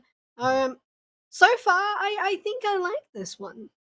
Yeah, I like how both these teams stacked up. I thought Harpo played a lot better on the Ornn. I think Jacked Forearms on that Trundle is going to be able to siphon some of the AD away from Vegan with the Q. Going to be able to use the ult onto Cyber Turtle. I really do like this. I think Octavian getting back on the Victor is a huge one. I think the wild card really is how is this Jax going to be played. If Jax gets ahead like Vegan did in Game 1, it's over. GG. No, you can't come back from a fed Jax. The Caitlyn run back here, the Zillion making it through, those are two huge ones. But Bobbles kind of bobbles it there. That should have been an instant lock Morgana. The Blitzcrank is fine, but we saw Kate Morgana run train on our first game of the day. Very questionable that you lock in the Blitzcrank when you had almost an auto win comp, I think, in your hands. Yes, definitely questionable at best there for Wayne State Fish. I don't know, maybe. I don't know, maybe they're just not comfortable with Morgana. And if you want to have your team nice and confident in the team plays, if that means a Blitzcrank, then you gotta land those hooks. I am expecting to see those hooks being landed on Zillion, on Azrael, especially on Zillion without ulti, and no Ornns, no Trundles being pulled, okay? That has to be a rule. Do not pull the Trundle, do not pull the Ornn. I mean, landing a hook onto Ezreal once he has Arcane Shift is almost impossible because of the interaction. So yeah, as you said, it's got to be onto Zillion. I think Victor in late game team fights isn't a bad choice, especially if you're able to ult him right away. CCing the Victor will be huge. And I mean, it's not perfect. It's not as easy, but Blitzcrank does bring similar things to Caitlyn Morgana, right? You hook them in. If you get the knock up, it's still some CC you can combo with the trap. It's just not as clean. It's not as easy to execute. But there is still a way to pull off that Caitlyn Morgana sort of cheese that you see. You hook them, knock them up in the air, throw down the trap as they land. Yeah. But I'm very curious because I think the big question for me, and I think for everyone, is going to be how does Vegan perform, right? If Vegan pops off, like I said, it's probably GG. Jax has taken over countless games when he gets ahead. I'm very curious to see how they shut down this Jax in the top lane. Yeah, that's an interesting question because Jax is a champion that can just do so much. They can withstand. They are a good brawler. They are a good bruiser. They can withstand damage. They can go away by jumping onto walls, by jumping onto another teammate, and disengaging more easily. They have CC. Sorry, Jax has a really complete kit for a top laner, and I agree with you. If SIUE Red can't shut them down quickly enough, it might get a little unstoppable because compared to Garen, right? Garen's gonna deal damage, period. He's gonna try to chase you down and deal damage. He doesn't have the stun, he doesn't have the mobility escape that Jax has, only that movement speed on Garen's kit. So it's gonna be even more difficult to shut down the Jax because the stun is on top of denying auto attacks in the little area, right? It's a little dodge, it's a parry. So if SIU Red can't get that advantage exactly on the top lane or a big massive advantage on other lanes, it might get too difficult. If we have good repositioning from Jax as well, going on other lanes, having TPs well put down, it might also be difficult. It really depends on this early game. So what are your thoughts, Fish? Do you think SAU Red has to have a certain sort of strategy on their hands, or is it still reliable on the early game? I think the big thing is one. I do want to say Cyber Turtle picked the perfect champion to be able to gank. Zach's one of those champions who can gank from wherever. I think they have to have a top lane strategy. Now, is it putting Jack Forearms up there and trying to counter the 2v2? I'm not quite sure.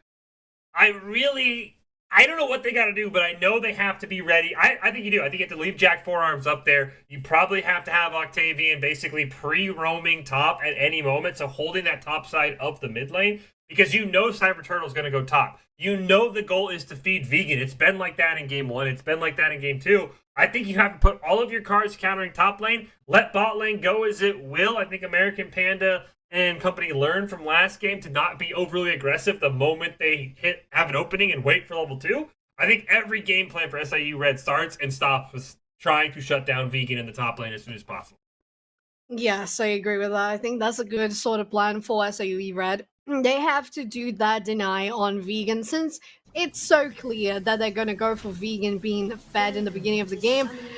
Wayne Esports, Wayne State University coming with a 5-stack here in the bush. They have bubbles, they have the Blitzcrank, and if they can get a hook early on, Flash from American Panda is going to be taken down. So that's a good little advantage for the red team.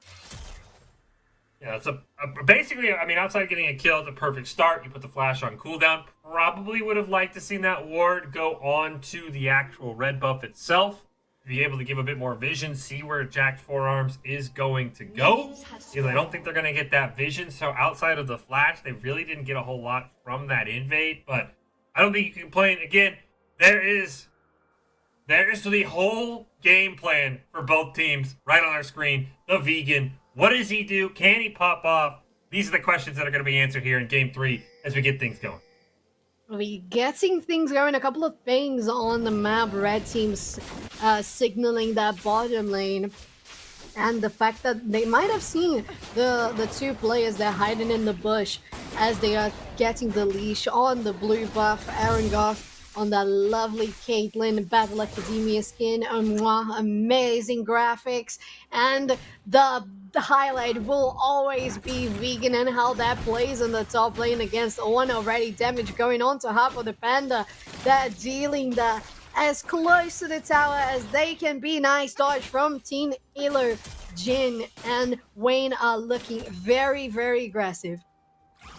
That would have been a couple of scary chances because the arcane shift not yet available to this Ezreal. So this has been a great dodge. And Vegan already slapping around with the hockey stick up on this top side. Meanwhile, Cyber Turtle going for a bit of a more aggressive gank. Already in that bot side tri-bush. Maybe going to look for a play. This Vegan hops on to Harpo. Going to look for the stun. He'll find it as well. This Jax already being a minute. Yes, the first bomb landed there on Aaron Garth. Right now, nothing much is going to happen in the bot lane. We saw how Caitlyn plays against Ezreal, and she's going to take the range, the damage all day. Jack for arms though, going on bubbles, a lot of damage onto this Blitzcrank, falling on 20% of the flash forward, and the skill shot lands in Elo. Jin securing the first blood. Bomb is gonna get the second one. American Panda and both bot laners from Wayne are starting on the wrong side of the bed. Hey, this is what we saw last game for SIU. They were starting off the quick 0-1 for both their laners. We saw how that game ended up going. Fantastic. We see why the Vegan gotta be careful here. We'll be able to get away now. Jack Forearms does have to watch out. Cyber Turtle is there. There is a smite available for Jack Forearms, but he immediately is just going to tuck tail and run away. But I will say, the best news, Soph-chan, you look at the top left of your screen, it will not be a Cloud Soul this game in Game 3. I'm happy. I'm sure the players are happy. Nothing worse than the most boring dragon in Game 3, and we won't have to deal with it.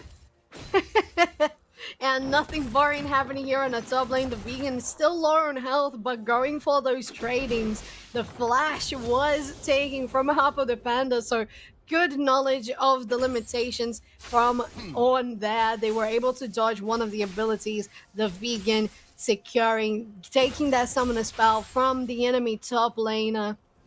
Cyber Turtle looks to be just going to the other side of the jungle, taking the red buff for themselves. So is Trando. Jacked Forearms is on the same side of the map, so maybe these two junglers might collide on going for the scuttle. Blue side looks to be ahead on getting there, though. It does look like, I think Jack Forearms is going to pick this one with ease. Vegan got to be careful. They are low health. They have the teleport and the flash. I don't think Harpo the Panda wants to dive. That is something you got to keep your eye on. Right now, Margot and Bobbles pushing into this lane, forcing Elo Chin and American Panda back. And now we'll maybe see if that Caitlyn Game 1 was a bit of a fluke, where K-State's Uwu Baby picked up 10th place in that game. And that damage still pretty high, but again, nothing like we saw in that first game of the night. Yes, and things are usually like this in the third game of a best of three. Both teams look to be aggressive, but also cautious at the same time. And that's what we're looking in this game 3. We don't see too many overextends. It's only a 2 kill on the clock so far. It was because of a lovely game from Jacked Forearms, guaranteeing this bot lane to be taken down. Lovely double bombs from American Panda, and it goes to show why Zillion had been banned previously. Cyber Turtle, he's back in the top lane. He's made his home up here, and he's trying to give Vegan the kill. Can Harpo get away? There's no flash available for the Ornn. There's a flash for Vegan, but Ornn survives. Harpo living with a sliver of HP. That's what you need if you're an SIU fan. Not feeding Vegan. Chaos Storm going to come down here from Octavian. The only Nadu is low health. I think both these are going to just realize, look, we'll give a peaceful little goodbye to each other, and we'll go back to farming. Yeah, and speaking of farming, Octavian, with those biscuits and the potion and Doran Ring, looking to be on the lane for as much as they can. Blue team guaranteeing the first Drake, as you mentioned. We're not going to have that Cloud Soul. Second Drake is going to be the Infernal, so we're not having an Infernal Soul either. Jack Forearms rolling around into this bot lane. They're not going to go for any sort of ganks. Aaron Goth is freezing, so there's not going to be much of a possibility of engaging on them. Other lanes are resetting as well, top, bottom. Things are starting to cool down a little bit, but definitely SIUE getting the upper hand on this little beginning just until 7 minutes of the game. Bobbles can try and get out of there, and he will. That's 7 minutes gone by. Rift Herald spawning soon. Cyber Turtle, again, it's been top lane most of the night, so I expect him to be all over that. Back for him, taking his way over as well, and that might be where this game starts to get broken open. We do see nice little stun going out. Arangoth. Zillion is good. We can see why American Panda had the Zillion ban the first 2 games. He's being a menace on this champion right now. The bombs are being just absolute nuisances from Bubbles. They can't find a hook. This Blitzcrank really hasn't had much action yet. Yeah, the hesitation there on going for the hook, knowing that it's in Illusion, not only has the blink, but can also do those tiny dodges, the side stabs on Ezreal as they have done previously. And Ezreal is really looking to farm a lot on this bot lane. Vegan falling on health once again, but still going for a fight. Stun doesn't land on the only Nado. The other one though, the root from Rise lands on Octavian, and it's SIUE's mid laner that's going low on health now. Octavian should be able to get out of this. Does not have the teleport back to lane, so obviously trying to maximize his time there. Does have a biscuit and a potion in case things get too hectic. So Rift Herald actually looks like it's might be picked up here by Jack Forearms. I will say, big shout out to Harpo, doing a great job after game 1 of this series, neutralizing what Vegans wanted to do. The Jax, again, has the power, but you can clearly see Vegan's mastery of the champion, not quite where it is on the Garen. See if he can pick up a kill in the top lane, or really what's going to happen is here we go. The elastic slingshot in for Cyber Turtle. Let's bounce going to be popped. And Octavian simply took his hands off the keyboard. He knew he was dead. That was a lovely, lovely engage, guaranteeing the first kill for Wayne Esports. And amazing knock-up from Zach in the mid lane, and there Octavian falling. And in the bot lane, unfortunately, we saw that hook miss from Bubbles, but top lane, another whiff! They still might find Vegan here. Subjugate going to go down. Harpo taking tower shots. We'll have to end up running away, and the whiff on the Call of the Forge God gonna save Vegan's life.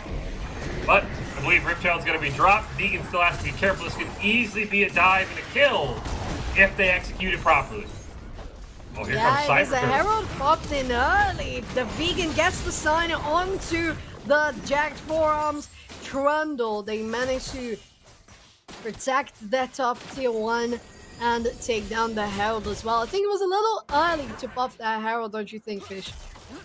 Yeah, I would have liked to see it used to get a little bit more plates. I feel like mid lane also would have just been the better spot to use it. I mean, Harpo with bonus gold isn't going to get you much. Orange job is just to survive. So yeah, I'm with you, Soph-Chan. I think that definitely was I think they wanted to kill. I think that was a definite a dive Herald, and when the dive doesn't work, the Herald looks a lot worse. Yes, exactly, and I think that's basically it, Fish. They are so afraid of the Vegan really going for all the bans targeted to display as Zac coming in. Slingshot does hit, connecting to the stun. They're gonna go down pretty easily. Harpo the Panda getting back to base. You're worried of Vegan picking up kills. Cyber Turtle has made a living in that top lane, and he finds another kill once again, and now look at that minion wave. This is going to be so many plates to Vegan. He's going to pick up a third one. Maybe could have got another one. The teleport on Harpo makes the smart call, but that's 4 gold in Jax's pocket, and the last thing you want to see for SIUE. Yeah, only now they're really going ham on Victor, but the stun lands. The storm is there, but Flash coming from them. The little disruption from the pillar is not enough. They have to retreat, and only Nado survives for another day. Great job with the teleport from Vegan. forcing the retreat because Jack Forearm did hit that pillar. Vegan flashes forward. What? Octavian wasn't ready for it. I wasn't ready for it. And all of a sudden, this Jax is 2-0. Where did he come from? He TP'd somewhere. Was it on a minion? Was it on the turret? Was it on a ward? I didn't even see that happening. But Harpo the Panda collecting those platings after they took so many of them with the Herald in the top lane. They're taking some of them for himself. And joining into this Drake is Jack's Forearms, American Panda on the other side of the pit. 1v1 2 ADCs. And the bomb! Double bomb steals the Drake for SIUE Red. Absolutely. This is why Zillion was banned. I take back all the flame for the Zillion ban that I did earlier. American Panda putting on an absolute show. The Dragon Steel. Now, that Mountain Soul, that's going to feel great against the Jax. That extra shielding for your mid, for your Ezreal. That's exactly what you wanted. Bobble does go in. Arcane Shift going to be used to get away. Dodge the knockup. So far, Argon holds on. Looks like we've actually got a bit of a lane swap here, at least for now. The only Nadu holding top lane is Jax is in the mid. Meanwhile, Tinilo Jin goes in, does have the Zillion ult, and that'll force the side of Wayne College to disengage. Meanwhile, this Call of the Forge God lands, and I don't think you're getting out of this one, Nadu. Harpo picks up the kill. Yeah, this time around is Ornn coming out on top. But, well, at the end of the day, it's not the vegan kill, it's a kill on only Nado. So still, the Jax remains the champion of this match, and how we have seen the potential coming from this play, able to flash away from Octavian, outplaying the champion, getting the crown for themselves. Lovely, lovely plays. Great gravity well there to secure the stun with the Chaos Storm. You have to wonder what the lane swap was for. Now Argon has to be careful. Tinilo Jin trying to go in. Flash going to land. The Qs are also going to land. Tinilo Jin picks up the kill. SIUE taking over this game 3, now building up a 2K gold lead. That lane swap was just a huge detriment for Wayne College. That's where kind of everything's falling apart for them. It's very true, exactly. So, not having the vegan in the top lane allowed for Harpo to be able to get those kills, to allow Jack Forearms to go on those engages, capitalize, guarantee that things were gonna go well for SIUE Red. And in the bot lane, to be fair, Team Elo Jin and American Panda on that Zillion have been popping off by themselves. Hook is on, but so is the bomb. Ultimate is there, but it's 3v2. Well, morph in for only Nadu. That's a huge shutdown. American Panda is going to go down as well. Vegan will pick up that kill. A fantastic 8 by Bobbles. Gonna get them a couple of kills. Cyber Turtle going in. Reinforcements are on the way. He'll pop the Let's Bounce and simply run away to his tower safety. Fantastic job, and this should be a tower to the side of Argon. Now, there already has been first tower for Harpo in the top lane. That's going to open up the map. Vegan going to jump in. Octavian, gravity well, just enough to save him. Yeah, it really looks like this game, we have the players on the side of SIUE Red so confident in the champions they played, they chose. We have Tinilo Jin doing so great on Ezreal. Red team stolen the Herald. Wayne State University, Call of the Forge knocks them all up. Oh my god, the ulti from Ezreal taking everyone down in the line. Double kill for SIUE's Red ADC, starting to come out on top. Yeah, that Herald was not worth it. Oh, the pillar lands onto Nadu. A nice little trap wall from Argoth is able to slow down the push, but they get the Herald, but at what cost? They lose their top, they lose their jungler as well, Sochan. And that is a huge blow for Wayne State's chance to come back in this game. It's still early. That's never what you want to see, is a double kill going over to the enemy AD carry. You definitely do not want to see that. And Tinilo Jin is stacking on stacking for 1-1 right now. The Finnish Trinity Force is gonna be incredible on the hands of this ADC, as it has been. Caitlyn, unfortunately for Wayne State University, is not quite online yet, even though they do have the Gale Force. They are a little behind. Bubbles relying on the hooks have not connected so far. What has connected though is Vegan getting the stun here on Octavian. Well, kinda. Octavian's definitely going to be forced back. American Panda can't quite get in range, and now Bobbles with the knockup. Nice dodge on the hook. That will get everybody else to SIUE back to safety. Dragging up in 11 seconds. American Panda's already stolen one. Does he have another steal in his back pocket? And maybe Jack Forearms flash over the wall and put this team on sole points. Warren's got the teleport. We'll see how long it takes him to get into the fight. Yeah, we'll see indeed. All players are here. TP is down on the ward. Red team has to retreat a little bit. Oh, the whiff on the hook once again from Blitzcrank. The knockup on the Onhorn is not there actually. The connect from the stun on the Vegan is there, but they have to retreat, and the red team is falling down on health so much, Fish. Octavian's back in the fight. His teleport comes up the moment he respawns. Harpo with the flash away. Octavian picking himself up a double kill, and as you said, the health bar is incredibly low, and this should be third dragon to the side of SAUE. And this is going to put them on Mountain Soul Point. Absolutely huge blow to the side of Wayne State College. They're not being able to secure that dragon in a 5v4.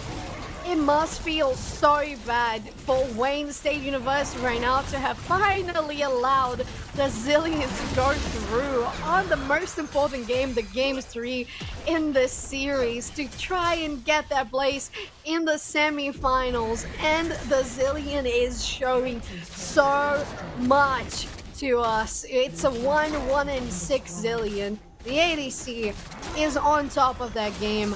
Victor on the hands of Octavian as well, doing so great. And Trundle not getting any kills, but most around the 70% of the kill participation in the game on that pocket. So really this time around SIUE has the gold on all hands. They have the team fights going on their side, the objectives as we've seen, and another 2v1 going on Vegan.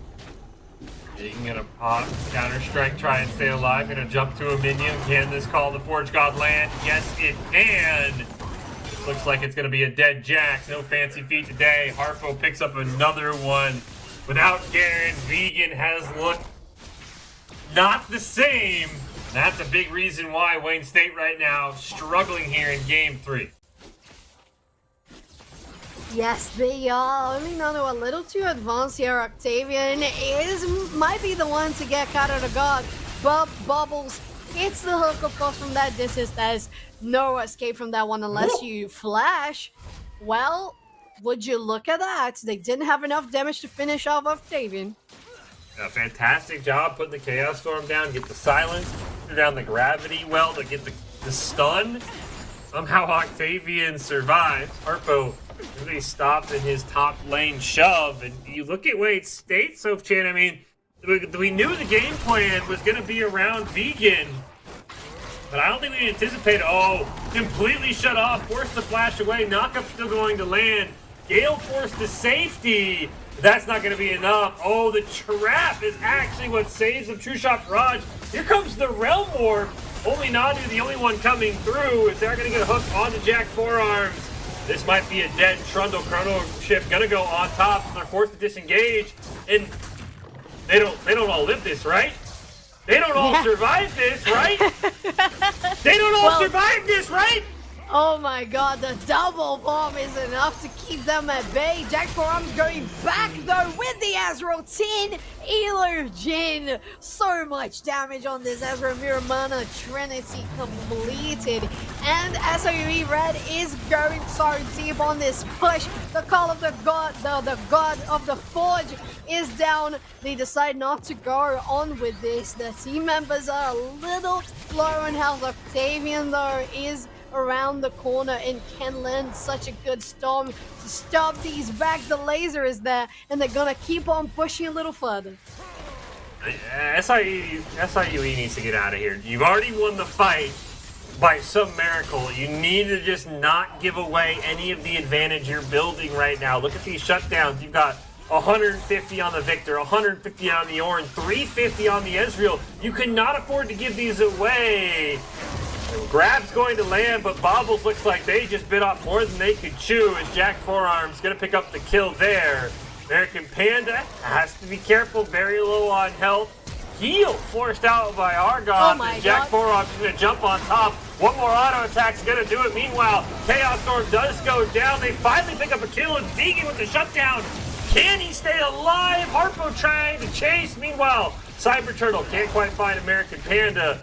They go down. The Cell Division will proc. Harpo picks up a kill onto the Vegan as well. Can they kill the final Cell? Yes, they can. And that's all up to the only Nadu, and he just gets the back off. Escapes the last man standing, the only Nadu. So close to being cancelled on that recall fish.